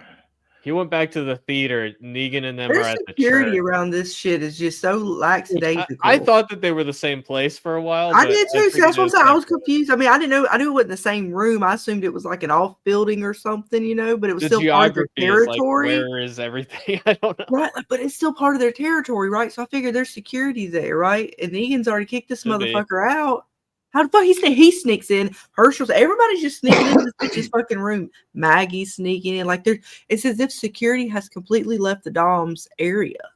Right? Because Maggie snuck her ass into everybody's just fucking having a good old time in this bitch's fucking bedroom. What the hell is going on? We're at a point with how stupid this stuff is that what if it's the Dama's like twin or something like that? Like, I wouldn't. We already had an evil twin in here. Please no. You guys remember the evil twin in Fear? Yes. And I mean, a lot of people on my channel theorized it was a twin, but of course now we've seen that she's been burned and stuff, so it's implying that it is her. She didn't die. Right. So I there's no know. twin. I'm just like, I can't I wait to wouldn't be hear her surprised. explanation of how the hell she got out of this scene and set this shit up. Are they just not going to give anything? They're just going to move Probably on from not. it. They're not Probably going to not. show it. It'll And be then, one line. It'll be one Right. line. She'll say something like, "Oh, And Herschel grabbed me and Herschel helped me. grabbed me from the flames, Your saved my boy life." saved me." Right? Like it just makes no fucking sense. Oh, it's stupid. He saw the smoke from a distance. It makes no sense. Oh Though. no. I just It's don't like get it. I hate shows that by the end of it you get a headache because you're just Yes. trying to like So this was a piece it season all together. finale, or do we have one more? I can't keep up. One more. Oh, one more. Okay. Oh my god. I Hey. can only do one more. I cannot. I didn't Is get a that why they headache make it watching it, shorter? Because they know What? we But can't handle but it I anymore. did get a headache starting my review. Like when I started talking in the microphone, my head was hurting. Like, oh, I don't even want to. I don't even really want to. I Well, kind of like, stopped go ahead, making right? videos with this season. I had to stop. I just So they're looking for dude, and then they're all like, "Oh, we got pictures. Let's go here." All right. It's like also, fucking why didn't they Florida, bandage Florida, Jenny's stupid wound? shit. By the way, like they had bandages and they just like left it festering. And I don't even know if that's where the Sky Bridge is. Miguel, is the Sky Bridge? What do you say? I'm 45th and 4th or something like that. I don't even know if that's where the Sky Bridge is. I have no idea. I have no idea. Like But even this is like I was saying to you guys before with Bellevue. Like I was like, every New Yorker, when you say the word Bellevue, is going to be like, oh, they went to the loony bin. They went to the crazy place. So I'm like thinking there, I forgot. I don't know what they said, but where's the Sky Bridge? But like I was waiting, like, okay, we're gonna go Bellevue. We're gonna see some crazy zombies in some straight jackets, just zombies in some padded rooms. Like I don't know, and it's like we go to the children's He ward. puts this cardboard And I'm over just- the thing, and he's like, "Oh, zombie can't get in there." right, like it was nothing, and then this I was zombie's over laughing here is right all away, fucking dude. tripping out. Shit, stupid shit ever. Right, like Zombies are even when you see nothing. the gate that says Bellevue Hospital, you're like, oh yeah, we're gonna get some arcane asylum type shit. Like here we go. Like he's gonna have to like battle his way way through like these, and it's like It didn't even seem that dangerous. no. They were like, With "Oh, the nobody came back kids. from there."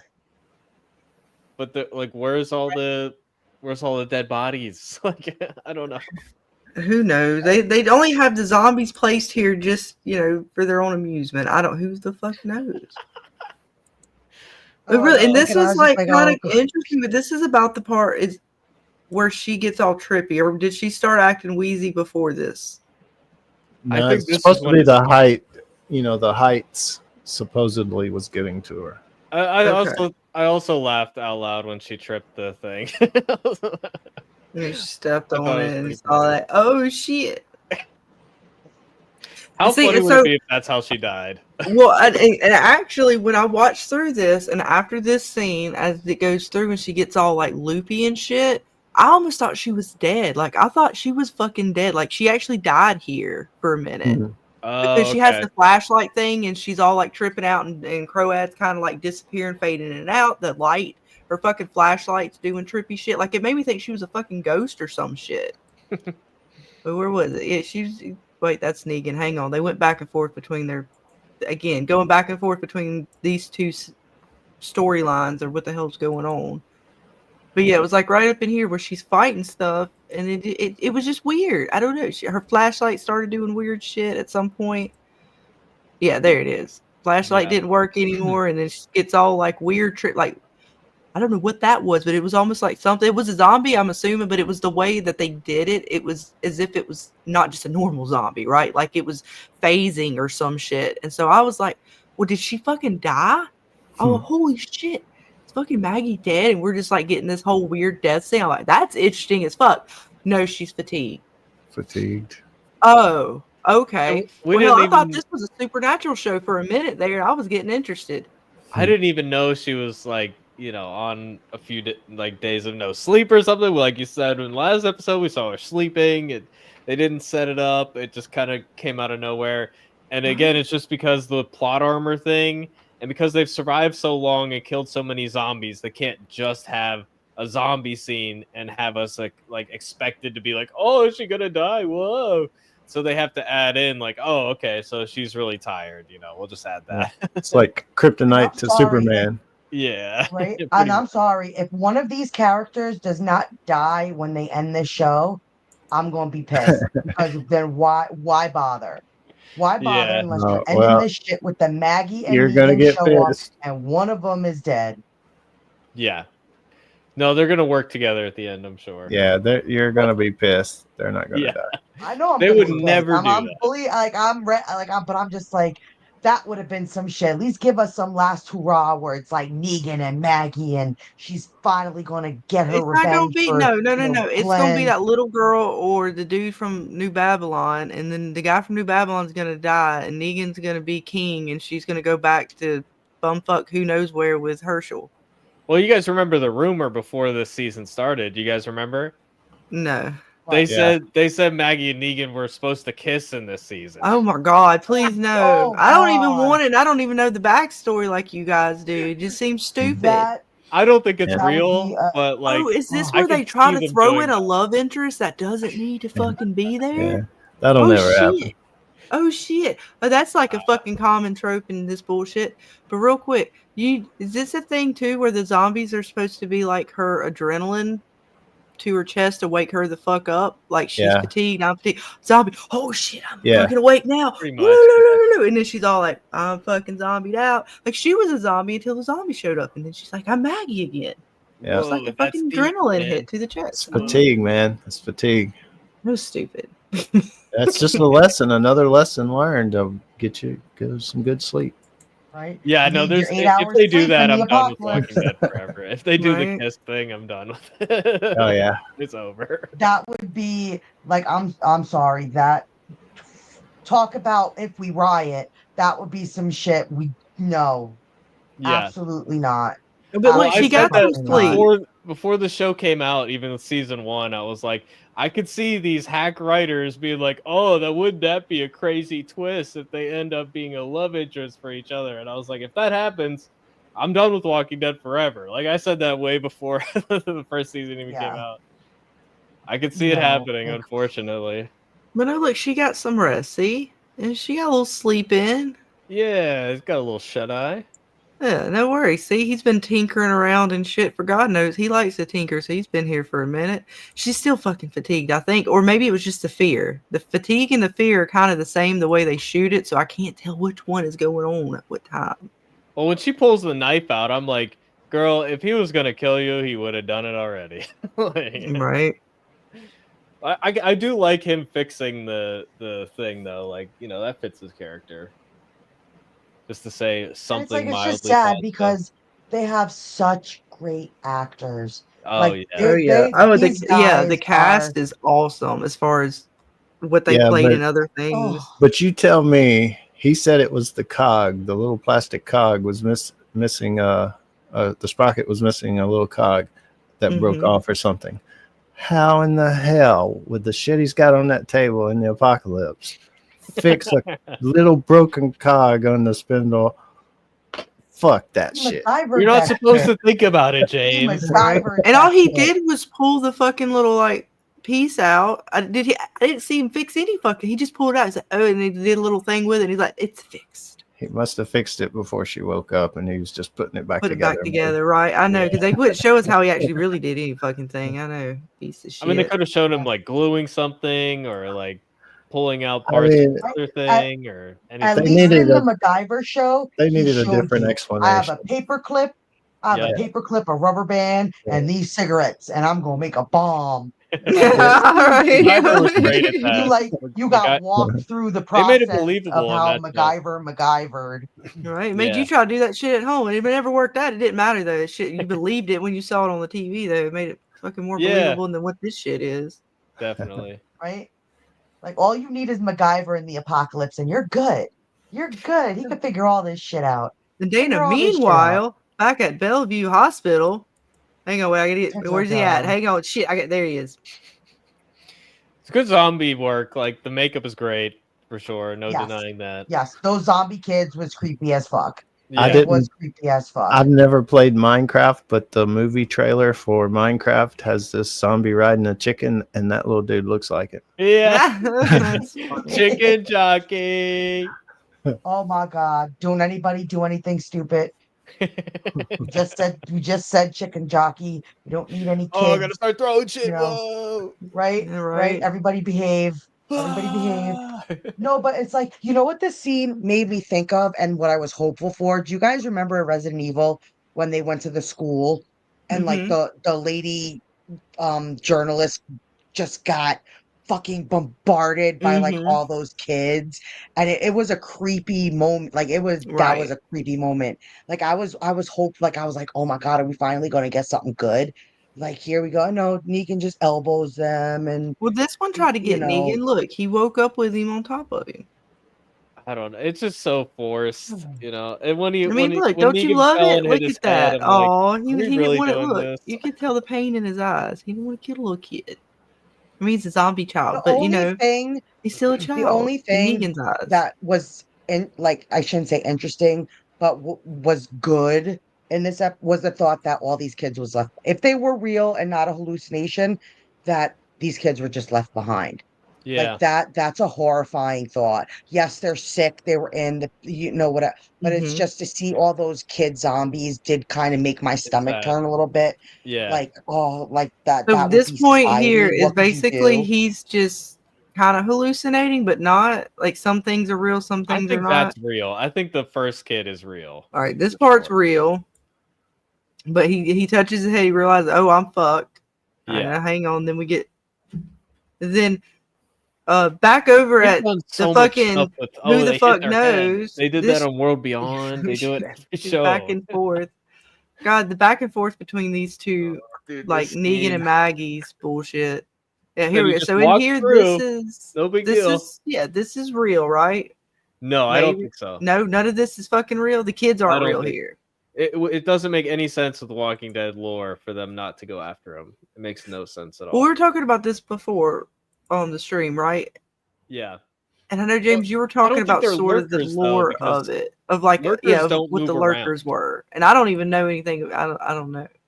Yeah, I always took that's the question. lurkers- I don't know if they were or I not. don't- They could be a hallucination. They could have. It's just bad writing and wanted them to be lurkers, even though that's not exactly how they act or whatever. You know, it's hard to tell. I don't know. Why But is she when so the- angry? When the hallucination ran through them and disturbed them, it almost makes you think, Well, that looks they're like Sophia. they may be a hallucination also. But Like he this wouldn't one know looks Sophia, so angry. that So doesn't this make one any don't sense, look like sorry. the other zombies. This one's a hallucination, It's a little demon Right? child. right? Compared to the other ones that they're just kind of like dazed of what the fuck ever. This one here might be a I can't tell the difference between the Well, real zombie and the Is that just hallucination. I me, would- or does that look like?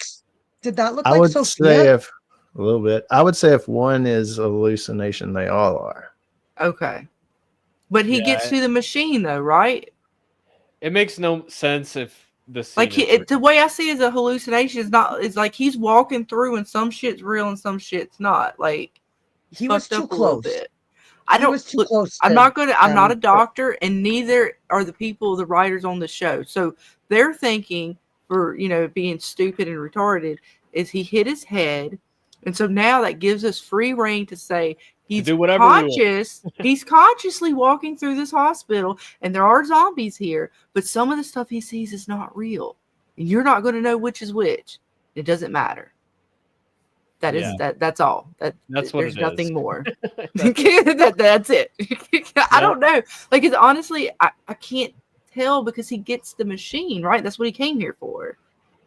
Well, yeah, once he gets back to the basement or chases the hallucination down and tackles it. Right. So, like, that's what I'm saying. I can't tell how much of this stuff is fucking real or not real. And then, I think it's supposed to be we his get back to the internal fucking Sky struggle. Bridge. It's his internal struggle. Yes, because symbolism. there's only one thing that tugs on the big bad Negan's heartstrings, and that's kids. Like even in the comic Even though he book never had before his, kids, like before this, he didn't, but it was because he was the gym teacher, and he did have that weird relationship with Carl in the comic books, and they kind of dabbled in it And in Judith. the TV show. Yeah, like it was just he has this thing with kids, and he had a lot of rules at the sanctuary when it came to kids and stuff to that extent. Like that was his Achilles heel almost. So It's like just I laid think that on like this was very just thick at this point. it was. Yeah. It was. It was like it was supposed to be a reminder to us that, oh, see, Negan always feels for the kids. Like, really? But I just don't Yeah. understand this. He's consciously walking around this fucking hospital, though, right? Or is he just completely asleep and he wakes up and gets the goddamn machine? Yeah, it's right. It's really empty. The No, hospital is really empty. That's the whole thing about them effing with you. Kind of like, I hope Yellow Jackets isn't effing with us, because that would suck. But in this Then episode, let the rants begin. in You're this gonna rant and episode, rant and rant. in this episode, they are showing you the hallucinations almost as if it's real to the viewer, and they just didn't either shoot it or edit it or write it, to where you don't, like some stuff you could tell was like at some point, like you're like, okay, this solution, because this dude changes, right? It kind of keeps changing to dudes. Like at first I thought it was a dude, and then it's just the chick, and then it's his wife and stuff. So like it keeps changing, right? Well, this is his first wife. That's his first wife. See, I didn't know that, so I didn't know the backstory on that. I'm assuming they were people, and that's that also were his meaningful wife. to That's him. also his real wife in real life. Yeah, the actor's wife. Yeah. Okay, but like I get that the part where he's chasing this person, I assumed was a hallucination. Yeah. But this here, where he walks through, died of but he cancer. just like shoves his way through them. I don't know if these are real or not. Like I'm really confused on the zombie aspect, if the zombies were still here or not. That's what I was this saying. part I can tell for the, this was pretty obvious. Once it's all this shit, it's like, okay, he's fucking tripping balls or some shit. And again, I didn't know if it was just the hit on the head, because I'm like, well, he's consciously walking through, and if there's zombies in this place, yeah. So did he not like trip up and end up getting killed by, like, how does he know this is not a zombie he's playing with, right? Yeah. Like he's just fucking touching the same. Right. So she was dying of cancer, and he had to leave to go get some medicine, and he chickened out and just kind of stayed gone, and she was dead by the time he got back. So it was a whole big thing, backstory with her character. And that's, right after this scene, after he sees his second wife, he looks up, and on the mezzanine or on the balcony up there, Jenny's standing there. And so that is a callback to, he's out trying to find medicine to save someone he loves, who's Jenny, which he didn't or couldn't do for his wife, because he had to do the same thing, go out and get medicine to try to save her, and he didn't. He failed at it. And so this is kind of a callback, full circle callback to that. And by the time he looked up to Jenny after his second wife like turned his head and said, "Look, a respirator over there," he looked up at Jenny and she smiled. So that was supposed to say, "You're going to save me. You're doing good," that kind of thing. So it's just the way it all played out, the way it was edited. Which is weird, like I say, because we have these two options where it's hallucination, which is bad writing, or we have that it was real and the zombies just don't act like actual zombies, which is bad writing. So you got bad writing. But this zombie was there when he first comes in, so he's still walking through. Yeah, he's actually thought he was chasing down a hallucination, and there's nothing there. It's not even a zombie in real life or anything. There's nothing there.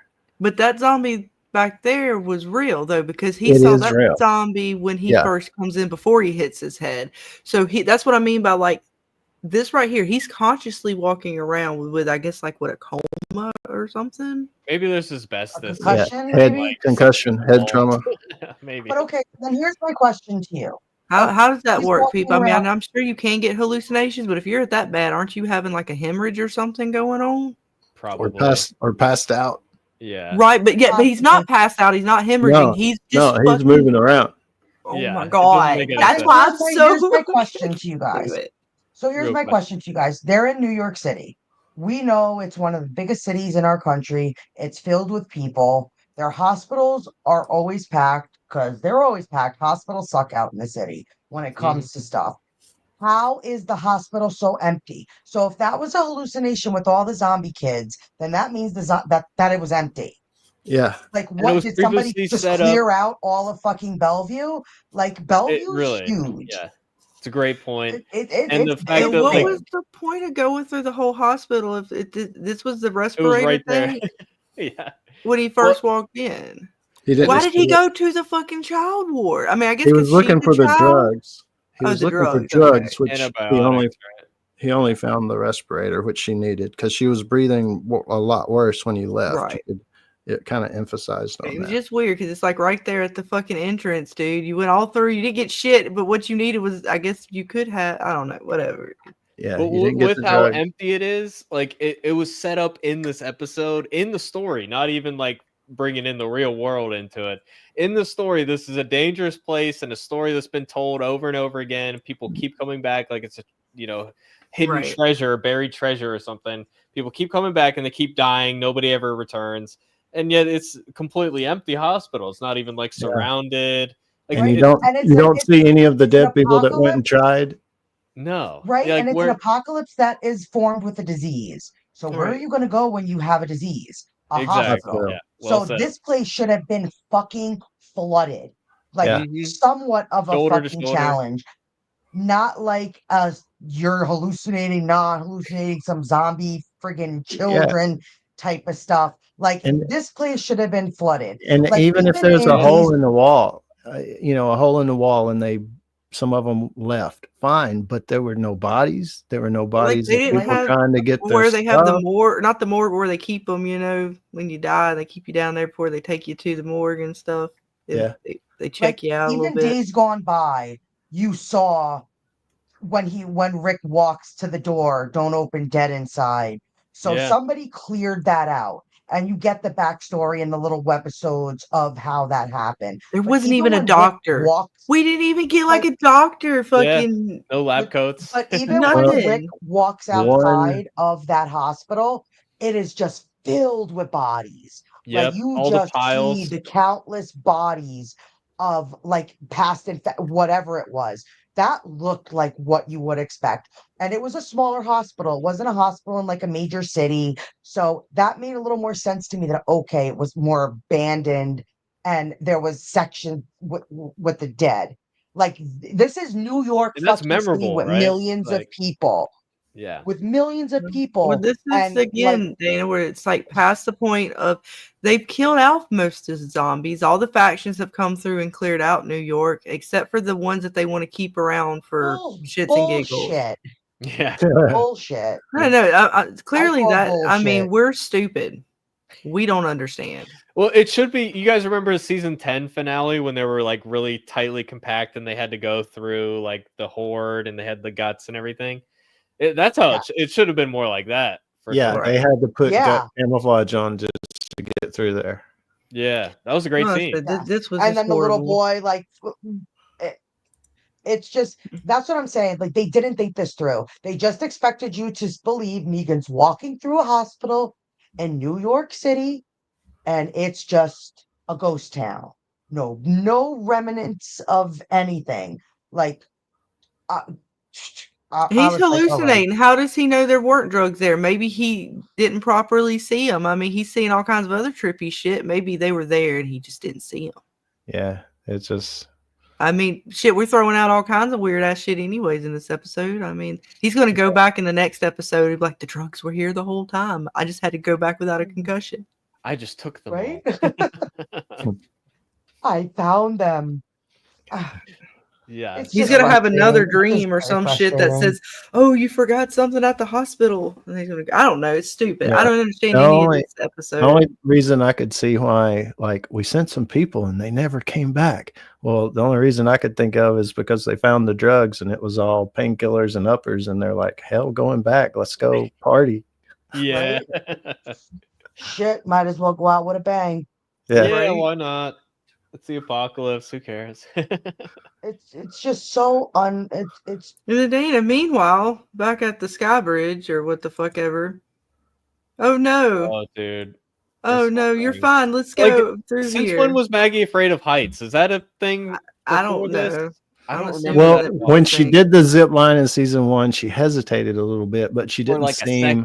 Yeah, she didn't seem like, oh my god, That was more scared. like, do I trust this zip line? Not like I'm scared of heights, right? Right. Yeah. And the Crow app mentioned it's because of a fear of heights that you want to jump or something like that. And actually, that's two separate things. The fear of heights is one thing, and there's another thing called high place phenomenon. And it's actually a common thing with everybody or most people that individuals, they don't have what if I jump? They don't have suicidal thoughts. It's just a fleeting moment type thought. This HPP, they call it. And it's a brain signal that is actually the brain saying to move away from the edge, but it's a misinterpretation in the brain of the safety mechanism to not jump. And it's a fleeting moment thing, and it's a common thing. But really, that's what was happening with Maggie. I mean, there's fatigue, but wait, she James, was scared I have of to say heights. this for you. This is for you, James, just for everybody out there. Oh, we learned something. James Yeah, edition. we learned. You taught us. But it doesn't. I mean, no, look, she's all fucked up here, right, James? And then check this shit. Wow, man, she's got fucking adrenaline. Like I wouldn't even fucking believe it. And then she's back to holy shit.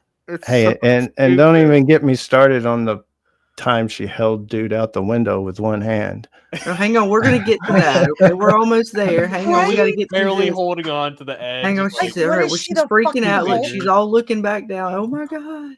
Like I don't think she. Even if you're like in this thing where you're falling asleep, when you're walking over this thing, that keeps you awake. Like there's no way you're not. Just get on the other side and I can take a nap. Yeah. Look, she's freaking the hell out. The glass is breaking. Oh god, no! There's a zombie. It got her foot. He's gonna help her out of here. By the way, how did because they just got like an ice right out of the building, no problem. But they can't go across the walkway anymore. So why'd they go across it to begin with? Why didn't they just go up the way that they went out? Well, he said the other building. Yeah, but he said the floors were destroyed in the other building, so that's why they had to go up the opposite building and across the sky bridge. He was lying, I guess. So I guess or something. Zombie, he's coming. Because how did they get out? It didn't show how they got out. Yeah, it did not. It brushed over that part.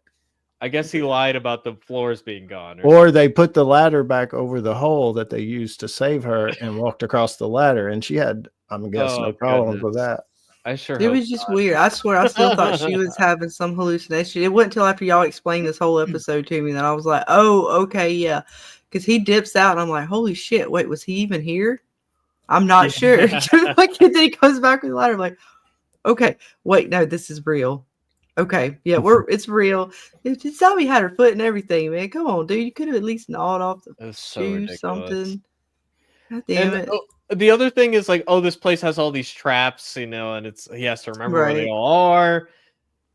Didn't the zombies set off the traps? Like, there's all these zombies just wandering around. Again, the zombies are only there for convenience purposes to further along whatever the hell her fear was. And again, oh wait, hang on. More zombies. They go back. There were more zombies in this abandoned office building with fucking like the cubicles. Yeah, where people would have fled. They would have fucking fled because they'd be going home or to their families or leaving or whatever. There were more fucking zombies in this building than there were the hospital. True. Maggie had to face more zombies than Negan did at like ground zero. Yeah. Right. Exactly, Chris. Yeah, they're just there, use when necessary. It's fine. That's true. They're there. Don't worry about them. There's no fear. Hang on, we're almost there, Dave. All right, Brian. It sounds like what we need to do is start our own streaming service, and we can do it through YouTube memberships or however we can do it starting off. But it sounds like we only have to do 2 seasons a year, but they got to be jam up. Yeah. Oh, dude, and it will. Dude, we can, at this point. Let's do it. You only need AI 6 episodes. We're gonna get ahead of the curve, right? They're at 8. Right. We're gonna get to 6. We're gonna beat their ass. Hell yeah! We had 6 episodes. Fucking 2 seasons. Hell yeah, man! Make it a mini series. Fuck it. Yeah. Right. We can our do it shit with will AI. probably be better than this garbage. Right. I just didn't connect with his whole mom stories. Right.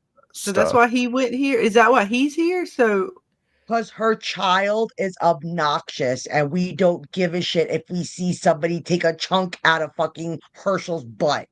Hey, look, Okay, like look, they did keep the bite. How about that? There you go, Wow. AMC. Oh, Amazing. look, details.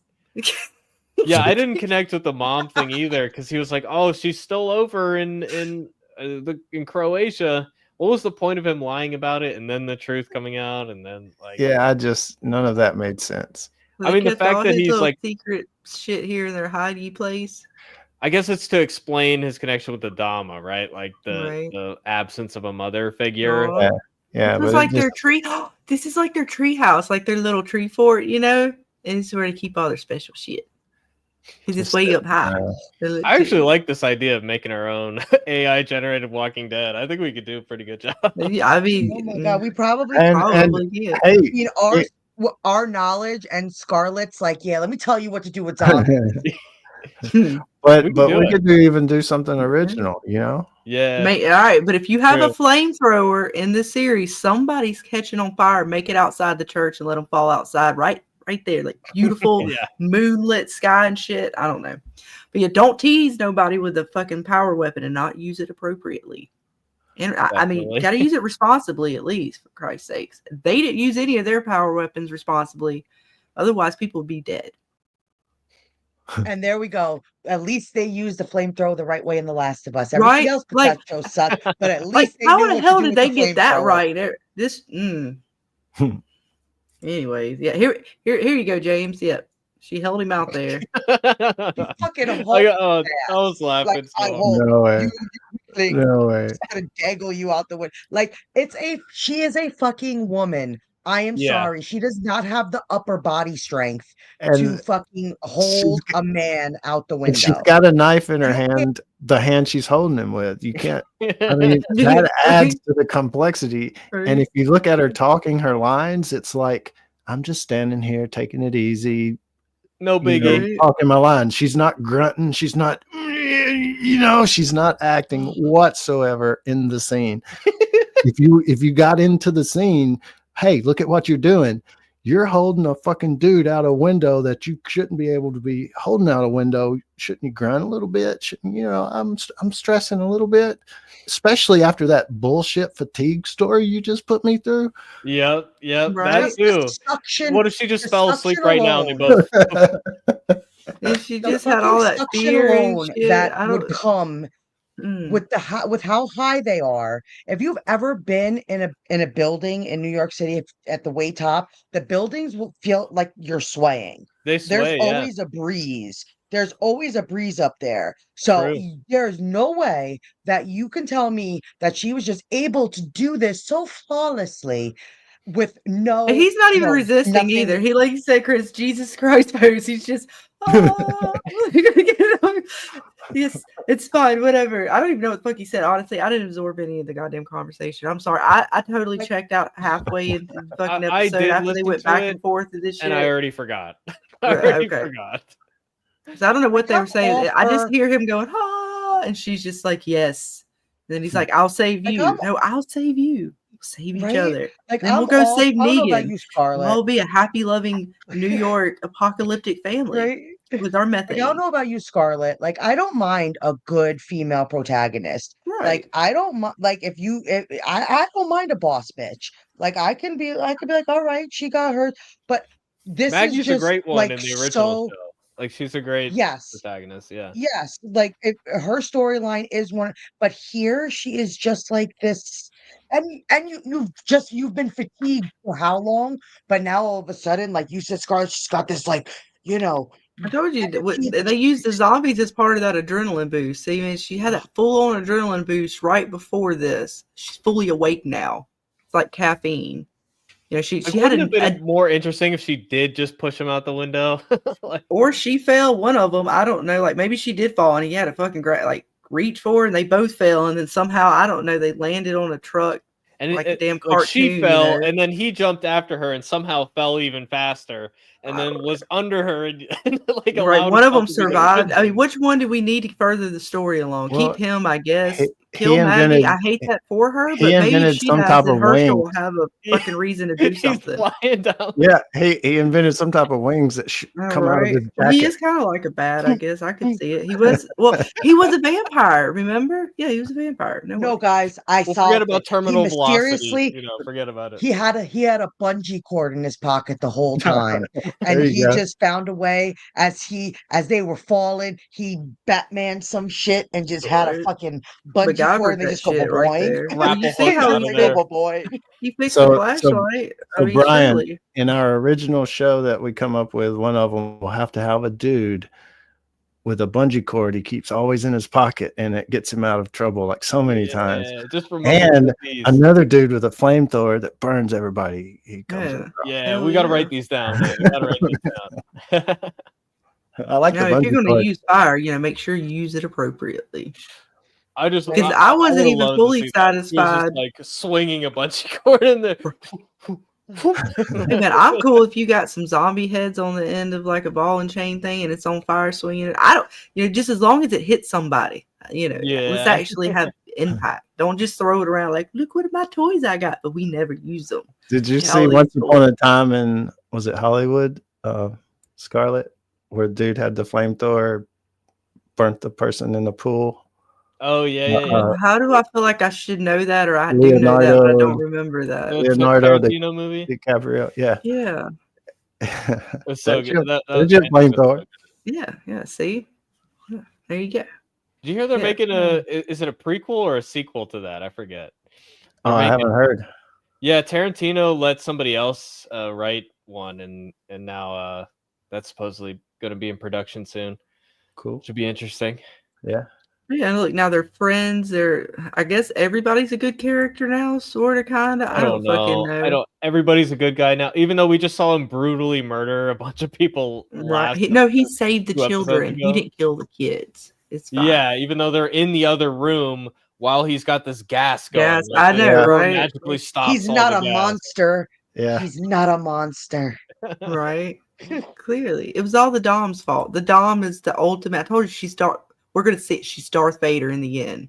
Even though he killed a kid back in the Negan days, right? That's the Sanctuary. That was like the flashback there. It's like the Dom's going to come back and she's going to be all like, Herschel, I'm your mother. Or some fucking, I can't do Darth Vader's voice. I suck. But yeah, she's basically like Darth Mother. Yeah. I don't know. She's all burnt up now. That was stupid. She did play the mother figure for both Croat and Herschel, I guess, right? That's just her thing. Right. It's so fucking weird. It's just so weird. And even when like you see, I don't know if it was the previews or the end of the show where like Herschel is like standing next to the old lady and he's just got that grin on his face. Like I just wanted to rip the grin off his face. And just Maggie just needs to snatch his ass up and just say, we're going home. Knock the old lady out and just walk out that bitch. Take him kicking and screaming and whatever. Like, discipline your son. We got stealth zombies. We got her being stealthy. The stealth zombies on the walkway was like, come on. Discipline your kid, man. This is bullshit. Oh, dude. It looks so bad. That is not somebody who just like was scorched. Like you were like you were toasty. And they even put her in dark clothing too. Just put a helmet on her. She's Darth Vader. I'm telling you, it's fine. She's Darth Mother. What the fuck ever. Just let it be. And then just that way they could have burnt up her whole face. It wouldn't have mattered. They failed. They were trying to go with Star Wars and they fucked up the whole damn plot. I can't help it. They don't know how to do shit. Put the Phantom of the Opera mask on her. She's theater.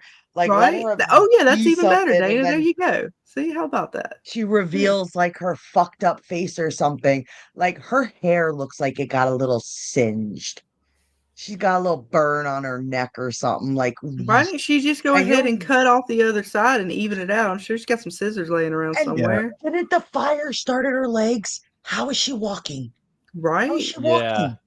The fire did start down there, yeah. It doesn't make any sense. So her legs would be more burnt than anything else. And this bitch is up walking around with not even a limp. And how did the clothing not stick to her? Like y'all were saying earlier, like they took the dress off of her, put it onto whatever this other burnt up body is. but yet, she's walking. Now look, Before you think about it, now look, y'all are asking. I know we did it again. Expectations, Oh. questions. We don't do that here. Can't have it. Yeah. Oh, You always man, gotta, it's you always so gotta painful. reel us in, James. We just get on these tangents. I'm sorry. I didn't mean high to. expectations. I know it's my fault. Yeah, we shouldn't have No, been thinking. it's like, what do you do? I mean, I just I think we've talked about it, or I know I've mentioned it several times before. It's like we've been watching these smart shows, and then you get to something like this. Maybe these really good shows like Severance and From and Yellow Jackets and stuff is ruining us a little bit. But this is really just bad writing, and I don't think terrible. it's. I mean, I don't know how you can explain it away. Even if you go with it, like, hey, it's a zombie fantasy show, it's based on a comic book, I'm just going to go with it. It's hard. Still boring. It's hard to go with it. Yeah, no, my interest is so gone. I already know the what was it, The Last of Us or whatever. I can't get. There's no way. There's nothing for me with that. And if it wasn't for the cast themselves and just knowing them in other shows, movies, whatever, wasn't for the fact that they're good actors and actresses, I don't think I could even want to come back to this, to be fair. Yeah. For another season. Like this is how are they going to do another season? There's no way. Are they going to do another one? Yes. It's been confirmed. It's already confirmed, and they're in pre-production right now for season 4 or 3. Season 3. So how are we ending this season? This chick comes out now as the new fucking evil. No, she's dead by the end of the season. Come on. Her and the Croat probably gonna both die.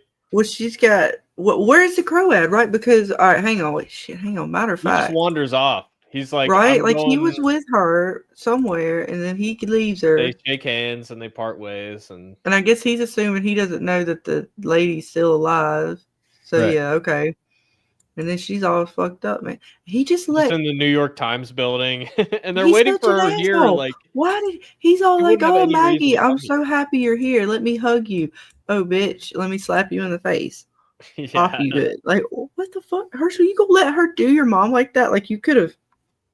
Y'all, I don't think Maggie was good as just straight kill her right away. It seemed like she was interested in talking to her at this point a little bit, possibly. All right. So the big thing is even not just everything you guys have just said, but even the fact of, okay, Maggie knew Herschel lit the fire. Okay, that's one thing. But then she knew he did some other things, like poisoning the water kind of thing. And so at what point does she, I mean, I guess she didn't trust him anyway, but still, I mean, how do you keep somebody like that at your side and trust them from this point on? Like whatever they did have, whatever they did have, I don't see. Like she's holding on to something in him to save him. I know it's her kid, but still, they haven't had a good track record of good writing to write this like it needs to be. They're not. I mean, I guess she feels like it's her fault now. Maybe there's supposed to be guilt here. And does it play out over just the next episode, or, it's almost like the Negan killing Glenn, Maggie's husband, and it's still dragging it out. We're still, with that. How long are we going to be with the Maggie Herschel thing? Right. Now, I think James, you were being nice, and you're basically asking, when are we going to tell Herschel to look at the flowers? Right. I think that's what. Right. And so it's. And like, Chris, I kind of agree with what he's saying with this too. This is why I can't get into the series of zombies, because they're so drawn out that they are just a soap opera. At this point, all to me that I'm watching when I've watched The Last of Us and this is a soap opera.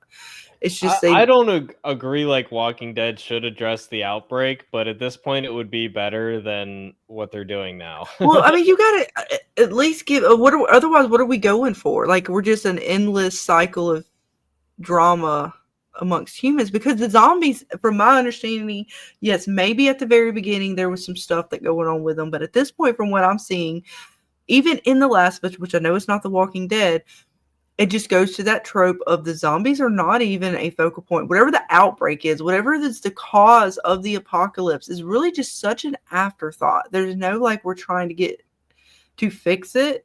Well, the whole thing with Walking Dead was like, this is a grounded, realistic take, and the grounded, realistic take was that the average person wouldn't know what caused it, and they wouldn't like there aren't communication networks to get the word out, even if somebody did figure out what happened. So that's what they were going for, and I mean, it's not supposed to be like infinitely running the way that this TV show is. Because the Walking Dead comic series had a clear like beginning, middle, and end, you know, and then it ended how it ended, and now we're in like the epilogue, and they just need to keep it going. Yeah, they where's teased the us with the mutants? origin, though. They were going to do it with the Daryl Dixon show. They had that whole like at the end of World Beyond. That had that whole scene, the tease that they were going to get into that, and I was actually like, okay, I mean, it's something new for us, so we might as well. But they went back on it, so I guess they're not going to do that. Like I get the factions and stuff, but like it's just at this point, it's so drug out. Like it's nothing but human drama. And again, what for me you're calling it a zombie apocalypse. Wow, I mean you got to at least give me something with the zombie apocalypse. It's just apocalypse. I mean, it just I don't know. I get real touchy about these because I mean I've seen other TV shows that are sort of like dramas or whatever you want to call it, where they're kind of like soap operas, or you have these sort of relationships and how the parties kind of outplay things, but they still have a supernatural element, where that supernatural element is still very much so center focused. There's still the fear is still usually always there, at least a majority of the time. You may have a few episodes, but overall it seems like that fear of whatever the supernatural element. And these zombies to me were supposed to sort of be, well, I don't know. Some zombies are supernatural, some are not. So that's another whole fucking fuckery too, which is why I don't like zombie shit to begin with. Well, I like it as a supernatural element more than it is like, oh, it's just a virus. But when people say like, oh, it's not a zombie show, it's just about human drama, there is like there's an element of that where it's like, yeah, that is kind of the whole point. But the drama is supposed to be interesting, is the thing. That too, but then it has to be interesting, and it's just not interwoven to me with the zombie aspect that should be more center focused with it. It's just more like we're not even seeing like hordes or anything that's actually scary at this point. But that is one thing that Kirkman was known for. He wasn't known for his characters. He was known for his villains. Yeah. He had villains that would make your stomach turn. Like that these people existed in this apocalyptic time, and you have to fear them more than you have to actually fear the zombies. Like these were Negan was a fucked up person. And yes, he did have a little bit of a redemption arc in the comic book because he did help them kill the next big bad, but it was still like he was still Negan. Yeah, right. Like I he feel didn't have like the they full sucked. like good person arc thing. Yeah, like he was still a fucking asshole at the end of the day. Like it was just there was this Negan is a wuss compared to the Negan in this. But it was just the best parts of this show was when Negan was being the old Negan. Like the first season, they had the guy, you know, they cut his guts out. That was awesome. And then the speech in the first episode of this show, oh, we're going to see old Negan again. That was the main thing that was exciting about this show, and it never happened. You gotta wait till next episode, dude. Oh, he's going to kill everybody. Why? Well, just give them the damn methane. Like, who cares? Why are you fighting them at all? They just want the methane. If you give them the methane, they're not going to kill you anymore. Like, it's so pointless. Yeah, I am psyched for that movie. I would say I've heard a lot of hype for 28 years later. My husband's actually interested in watching it, which is a big thing because my husband's he's real picky on media. Like I very much so will go and watch all the stupid stuff. But my husband's like, because for him to stay interested in it, like it's got to be good. And he's a horror junkie, but like a snob, the most snobbish horror junkie ever. So yeah, if my husband's I relate. if my husband's curious about it, then yeah, I would definitely say it's something worth checking out. Or at least, we'll see what they do with it. I've heard a lot of hype for it. I'll let you guys know. I got my ticket already. Going to see it opening night. I'm really excited. I'm really excited. I want to go see it in the theaters.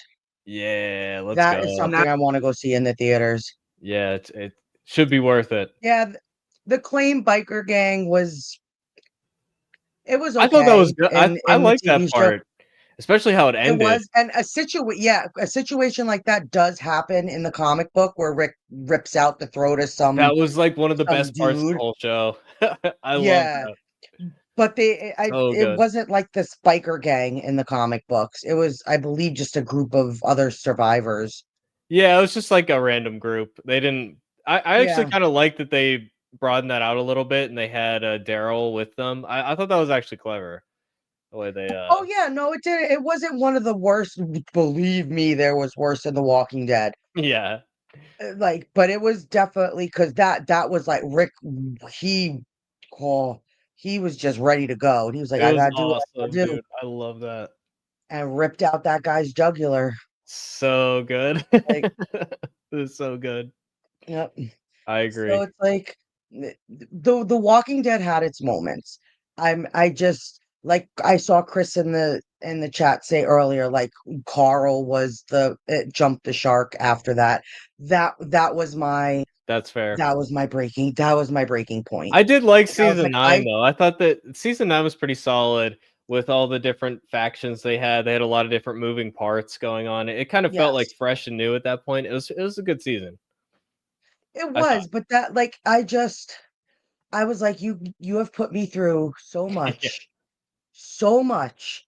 And now this, I was like, I couldn't.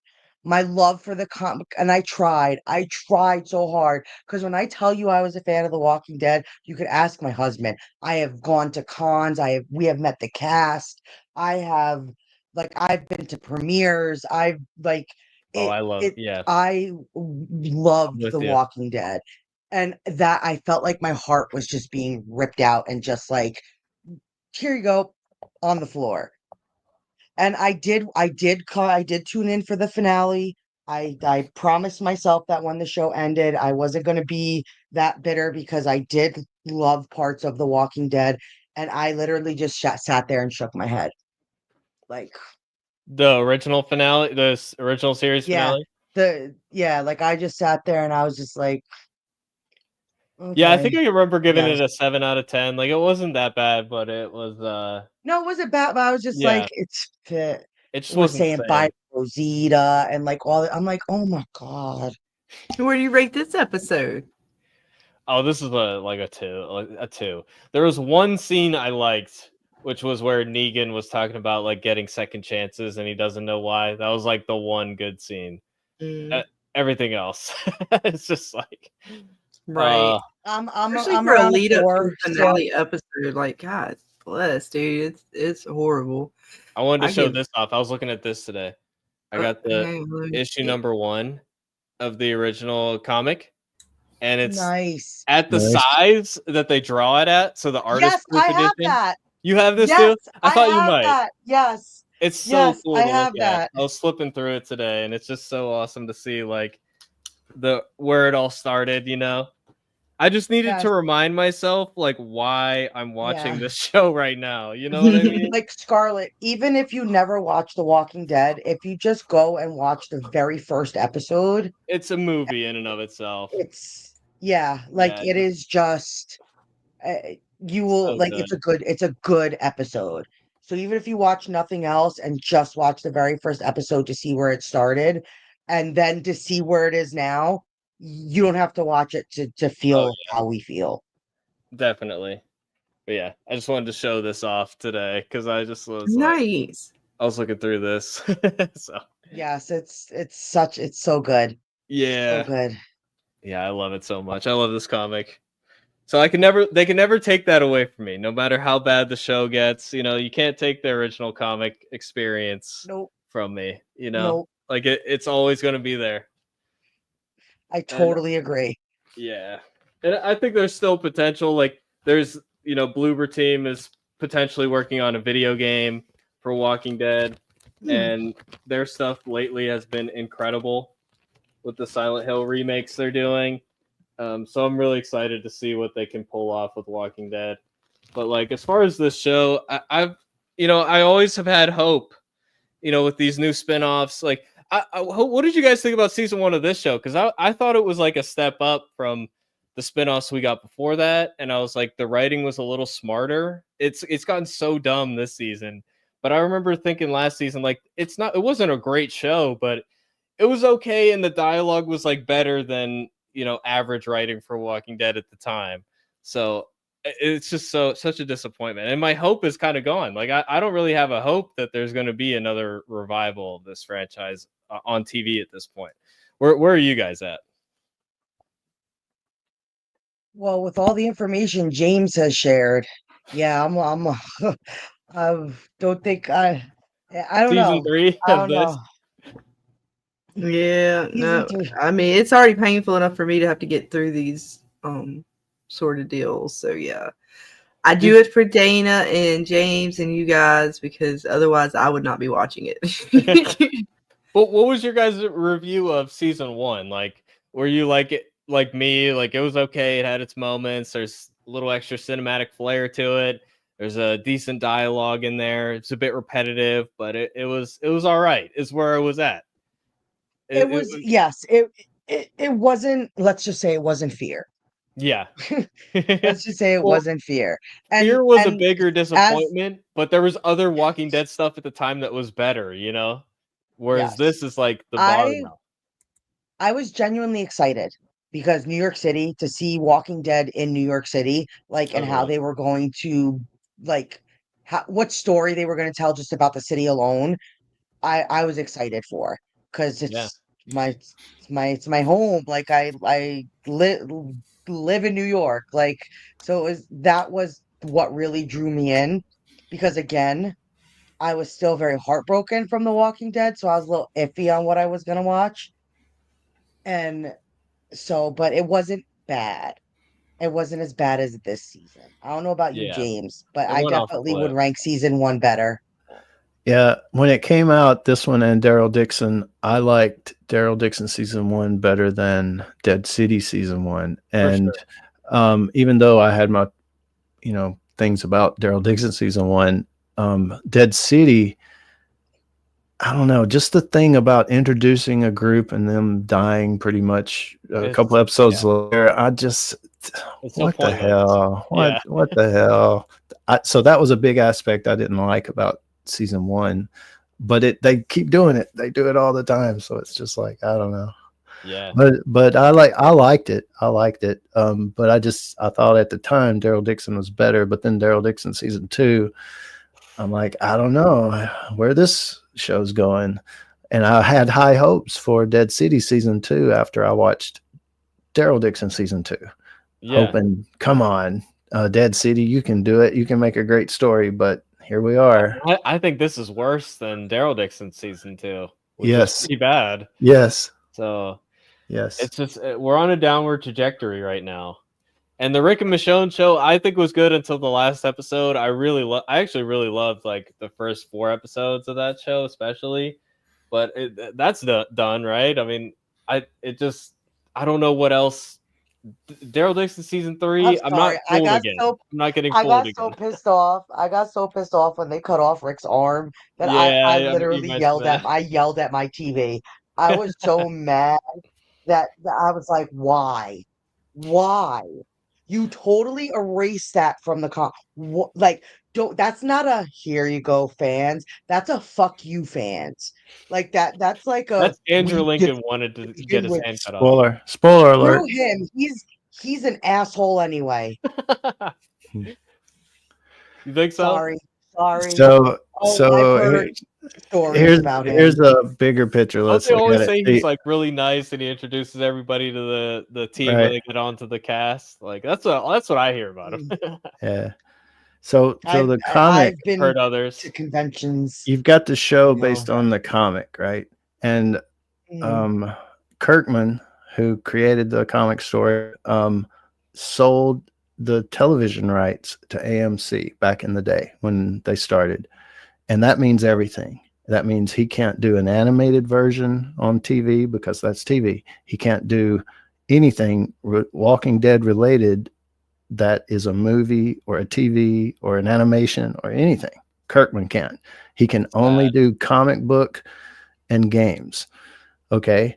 So the shit goes down between Kirkman and AMC, and he sues them because he doesn't think he's getting paid what he should be. And it was really true, I think, by looking at the court, watching the court case and stuff. Yeah. And he finally won that. So he doesn't have as much input anymore on the show because of all of that. But still, he's, I wish he did. his name's on it. His name's on it and everything. So in the bigger picture, this is how I kind of saw it. And I think Kirkman, I think in some ways, I think he's an a-hole, but in other ways, he's a genius because of what he's done as far as his company and what he did with The Walking Dead. As far as I like the ending of the comic and the way he wound it down and ended it. But I think, he always said, I want this to go for a long time. And I think he was serious because he loved the story. So I think he was serious that he wanted it to go further. But because AMC, I think he's like, if I stop the source material, maybe eventually they'll stop the show and I can get the rights back because AMC owns them in like forever. It's not like a time limit, like Sony had Spider-Man, and if they didn't make a Spider-Man movie in so much time, the rights go up. Yep. But that's not the case with Walking Dead. And it's not looking like they're going to stop making Walking Dead anyway for there to be a big gap. So unless AMC wants to sell it, he's not getting it back. So I think he started down a path of, well, I'm going to show you, I'm going to kill Rick and end the comic book. Yeah. I feel like it's more likely that AMC will get bought by another company than them actually stop making Walking Dead, it seems like. Right. They're just like definitely milking it as long as they can because they don't really have any other big franchises. I mean, they just keep churning things out that aren't really hitting like how they used to, unfortunately. Yeah. Well, that also comes back to the simple fact of if people don't enjoy it, like, yes, there's a nostalgia factor. So there will be a group of people that come out because, like you said, it's Walking Dead, they're fans, but everything, ratings matter. And if it honestly, they're literally going, it's gonna, if they don't end the franchise, it's going to die. Like it's going to die. And then maybe that's the best chance for Kirkman to get it back. But I kind of think Kirkman fell out of love with Walking Dead because I don't know if you saw, like, I've talked about the Clementine comics before, but that's like his company doing that. And those are just the worst character destruction I've ever seen. Really awful books. And that's, Kirkman overseeing that too. And I kind of feel like he's, taking a hands-off approach. I think he kind of fell out of love with Walking Dead, and that's why he ended it. That's my theory. I don't know though, obviously, but yeah, it's very well could be. Yeah, I mean, I would love to see them do like an animated version, even though I'm not really a big animation guy, but I would like to see, the original ending on screen, like it actually see the story through. Yeah, that would be amazing. No Daryl. Amazing. Well, you can add Daryl in there. Why not? Nah. Don't add Daryl, please. Yeah. Stay true to the comic. Yeah. I mean, I love Daryl. That would be nice. But yeah. That's why I enjoy. There's a couple of YouTube channels that have like kind of brought the comics to life. And it's literally like they're bringing up the pages for the comics and they have people like acting out the actors and stuff and the characters. And it's not new animation, but it's still it's a good watch just to like have it's like they're reading the comic but they're showing it to you, so it's animation in a sense, and I would love to see that just like brought to life. And it started out they did, and I think it was just doomed from the beginning. They had so many problems that, and after the whole Dale situation, they just couldn't they couldn't get it back. And it's like they started to with the Negan stuff, but people were complaining so much about how boring it was that I that lost a lot of people. So it was like the parts that were from the comic books, people who didn't know anything about the comic books didn't really like it. So it's like there was no winning for The Walking Dead. There was like I just feel like it was doomed. The only way Dead City season 2 can come out and give it a 10 at the end of the season is that if somebody like Tobias turns out to be the big bad above the Dama. Yeah, dude, Tobias. That would be interesting. Tobias needs to be the emperor of the whole universe of Walking Dead at this point. We'll see. You never know.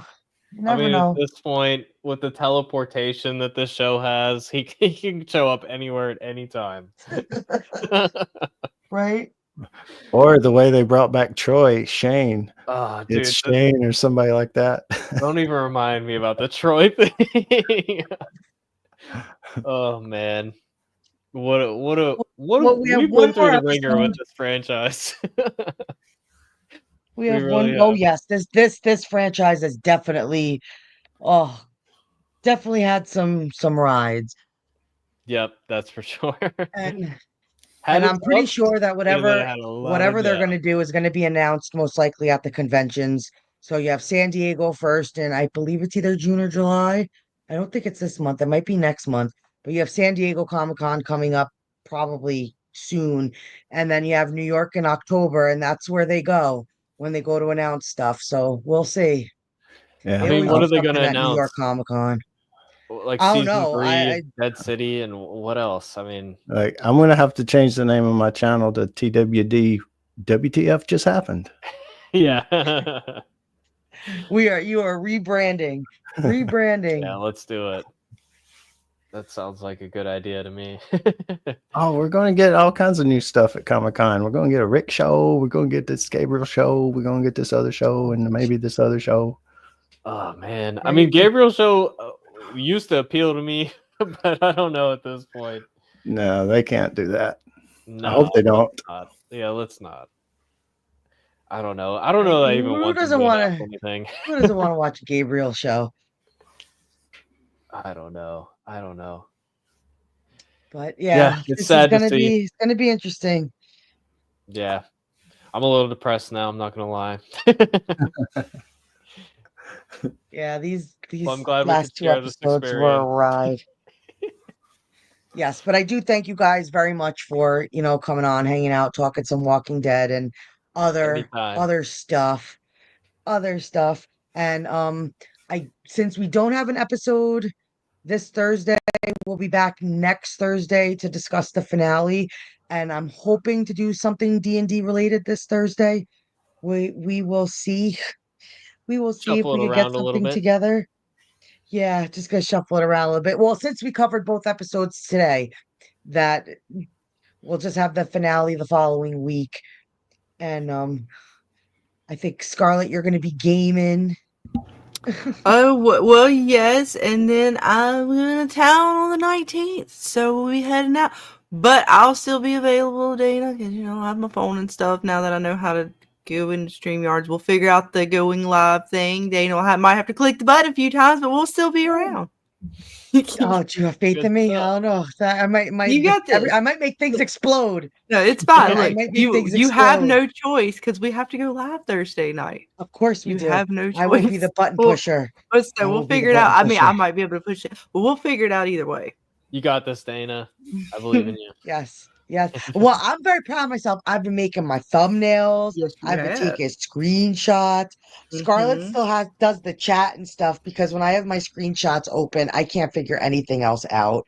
But I'm getting there. I'm getting there. I've dabbled. One thing at a time. You got it. I've dabbled, folks. So something bad's about to happen because I'm dabbling in electronics and you're fine. You're gonna get to Valley. You're gonna push the button and it's all gonna go. It's perfectly fine. No worries. I'm not worried. I know you can do it. I'm not worried. We'll see. You got I this. know I believe in you. you guys have such faith in me. I'm We so do. oh, makes me feel so excited. Oh, I'm so happy. But no, thank you guys. Like this has been fun talking about some Walking Dead, and I know that hopefully James, Brian will get together and talk some other Walking Dead stuff. Yeah, we So should do that. I'm excited. We might have to talk about that Tales. Yeah. Oh I got man. I got some Revisiting Tales questions. again. Right? Got some questions. Yeah. Maybe Just a few. we'll dabble a little bit. And I know we got Alice in Borderland coming up. Mm-hmm. I know next year it's next year, but it's going to be here sooner than you know. We have All of Us Are Dead, and that Scarlet I think is a zombie show you are going to enjoy. You want I should catch up on zombies? that They one. give you zombies. Like it is. It's a good story. It's great zombies and lots of them. So I think you will thoroughly enjoy All of Us Are Dead, which I'm very, very excited for. They finally started filming that show, so we're not going to get it till next year, but I'm excited. Apparently there's this new And show, you, Revival. It's a zombie show. It just came out on Sci-Fi. Oh, So I might nice. check that out. Yeah, let us know Ooh. if it's worth it. Maybe we'll check it out. At least the first episode or so. Give us Yeah, how we'll it see. was. We'll see. yes, It's got to be we will something dip better our than what toe y'all have in, showed me so far. I'm dying here. We're on a losing streak right now. Like, right? I feel But like a that's okay. zombie at this point. I mean, was that what they're trying to do to us? That's the gimmick there. It's not about the show being about zombies, turning us into zombies. Everybody was always like, "Oh, The Walking Dead means the living people," and everybody's like, "Whoa, no, it actually means you watching the thing. Right? You're the They Walking. turned us into We're the Walking Dead, The, guys. the Watching Dead. The Watching Dead. Yeah, exactly. Very, very true. Very That's yes. where true. I'm at. But we'll see what we get into in the next coming weeks. I'm sure there's Yes. lots of things. But you have seen Alice in Borderland. I know you're as excited for that as I am. So There you that's go. going to be Something to another look good one. forward to. I don't haven't know if seen you it yet. guys dabble in Alice in Borderland, but we're gonna hook James in if he has it. We're gonna get him. Hmm. Get him. I might have to check it out. We'll see Time if is I have sinking. You time. guys, It's you worth guys it. It's are a good show. you guys are a bad influence. We are. But that's why you love us, and that's why you're stuck with us. So, but no, it's been fun. And I also wanted to shout out, let me see if I could pull it up. We got a really cute, nice, thoughtful comment on our last stream, and they were just really, really nice. And they I think it says Mr. Goodbar, which I love. Um, he said, I really loved this chat. It was very fun and it felt like talking about shows with friends. I'm shocked you don't have more viewers. I watched the whole thing and I usually can't get through podcasts like things like this. Good group. And he goes on, he says, he just talks about like our points and stuff. But I just wanted to say thank you because that really made my day. And I thought it was really sweet. And yeah, so That's there you go. awesome. Really appreciate that for Thank sure. you, thank you, thank you, thank you. Right? Yeah, that's Right? what we're trying to Well, do. we have so. fun. We have fun together. I think that Definitely. we found you guys through From, and you have become part of our like little crazy lunatic family. And it's lots of fun talking shows with you guys because me and Scarlet Definitely. can talk. We have no problem. We can talk and gab and just go on and on about things. So Us too, I it's nice think. to have people. Yeah. It's nice to have people to rant with. And James is opening up to the rants. We Oh, are man. corrupting him. We are bringing him to the dark side of rants because sometimes shows need it. Like they really do. And even though if Hollywood's not going to give a shit and not pay attention, we at least have to have honest reviews out there because sometimes there are just you get these channels that get so big that you know they're being bought and paid for by these companies to just say nice things, and then it's just so disingenuous, and I don't Even if ever they're want to be not, they're that. just I afraid always to like piss off their audience, Like, yeah, right. even if Well, they're not sometimes you bought. got to Yeah, because I'd rather piss somebody off than be fake. So 100%. if we love a show, we're gonna tell you we love it. If we hate a show, we're gonna tell you we hate it. and we will talk about it. And we always look forward to people coming in the chats and just giving us their opinions and thoughts, and because it's good. That's how conversation starts, and you bounce things off of each other. So Absolutely. you have, but we do genuinely love these shows. Like, as bad as The Walking Dead becomes, like you said before, Brian, it's just such a place in our hearts that Yep. if they put out a Walking Dead show, we're most likely going to check it out. Unfortunately. Yeah. Because I mean, I don't it's have all just these something. figures up here for no reason. I don't have all the comics for no reason. Like, I love this stuff. But, right? yeah. Like, I literally have my wall plastered with like all the people we've met from The Walking Dead and just in that world. And so I really wish Walking Dead would get better, because I would enjoy it. I would But love to be able to like actually recommend a spin-off of Walking Dead to my friends. Like, oh, you guys stopped yes, watching Walking Dead. I know you did, but you got to check out this new one. Like, it is so good. But we've never had that. The Rick show is the closest, and that's only for people that stuck it out all the way through the Rick storyline in the main show, which most people didn't. So, yeah, it's unfortunate. but we shall see. But what do you guys have going on? What do you have going on for the next couple weeks, Brian? Nothing too much. I've kind of been taking a break from my channel, so I'm trying to, like, when I come back to my channel, I want to do things a little differently. I'm gonna kind of get away from Okay. doing as many reviews, and I'm gonna start doing more like interesting behind the scenes facts about how they made a show, and I want to just try a bunch of new stuff. Nice. So yeah, I don't know exactly when I'm going to be starting to do that, but I'm gonna come back to doing live streams with some like horror games and talking discussion shows and interviews and stuff. But yeah, so stay tuned for that. Not necessarily this week, but soon-ish I'm going to be starting to make videos again. Nice. So stay tuned for that. Well, we do hope you join us on next Thursday for the finale. We might as well close it out together, so we could all just get our thoughts out. And what about you, James? I know I haven't been able to keep up with your videos. I'm behind on a couple. Because my family just drove me, they were crazy this week. But I saw your videos popping up, getting my notifications. Oh yeah, just videos all the time. I'm gonna maybe tomorrow or the next day I'm gonna put up a video about reviewing a show called The Expanse. It's a sci-fi show. It's 6 seasons. Ooh. And that'll be a test to see if I get a few people that actually say, hey, I do like this show. I could break break that show down, like different aspects of it. I could do videos, not a review by episode or anything, but like different space battles and different characters and things, some videos like that. But it depends on, the feedback. So things like that. Trying new things as well. Good call. Yeah. Branch out a little bit.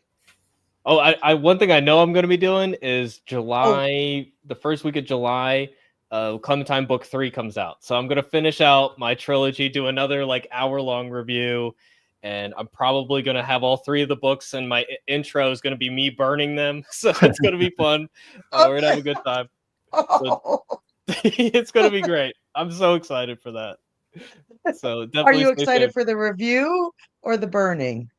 Definitely the burning. Definitely the burning. It's gonna be so satisfying. You cannot imagine how happy I'm gonna be. We're just gonna see Brian just torching it. This is just because I have to. So is it worse than Fear the Walking Dead?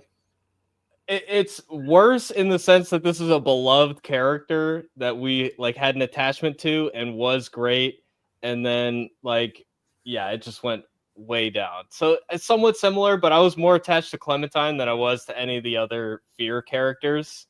So yeah, it was a bigger fall from grace as far as I'm concerned. So interesting. We'll see how they wrap it up though. Yes. I don't know. But yes, thank you everybody. And for anybody who wants any of their channel information, it is in the description of the video. So you could check out everybody's channels. They are all listed, and we look forward to our next conversation. And if we always post in the Discords what we're kind of doing, so just join the Discords and if you want notifications for stuff. And, thank you guys very much. This is a blast, Thank you. as always. Yeah, always great being on. Thanks so much for having me, and thanks to the chat for watching. Oh yeah, hell the chat. Thank you guys, Chris, everybody for hanging with us tonight. Happy Yes, Father's Day. absolutely. It's still Father's Day over on this side of the world in the United States, on my part anyways. We're still Father's Day in it out. Well, yeah, have a good night, everybody. Absolutely. Thanks, everybody. Good night, guys. Thank you. Bye.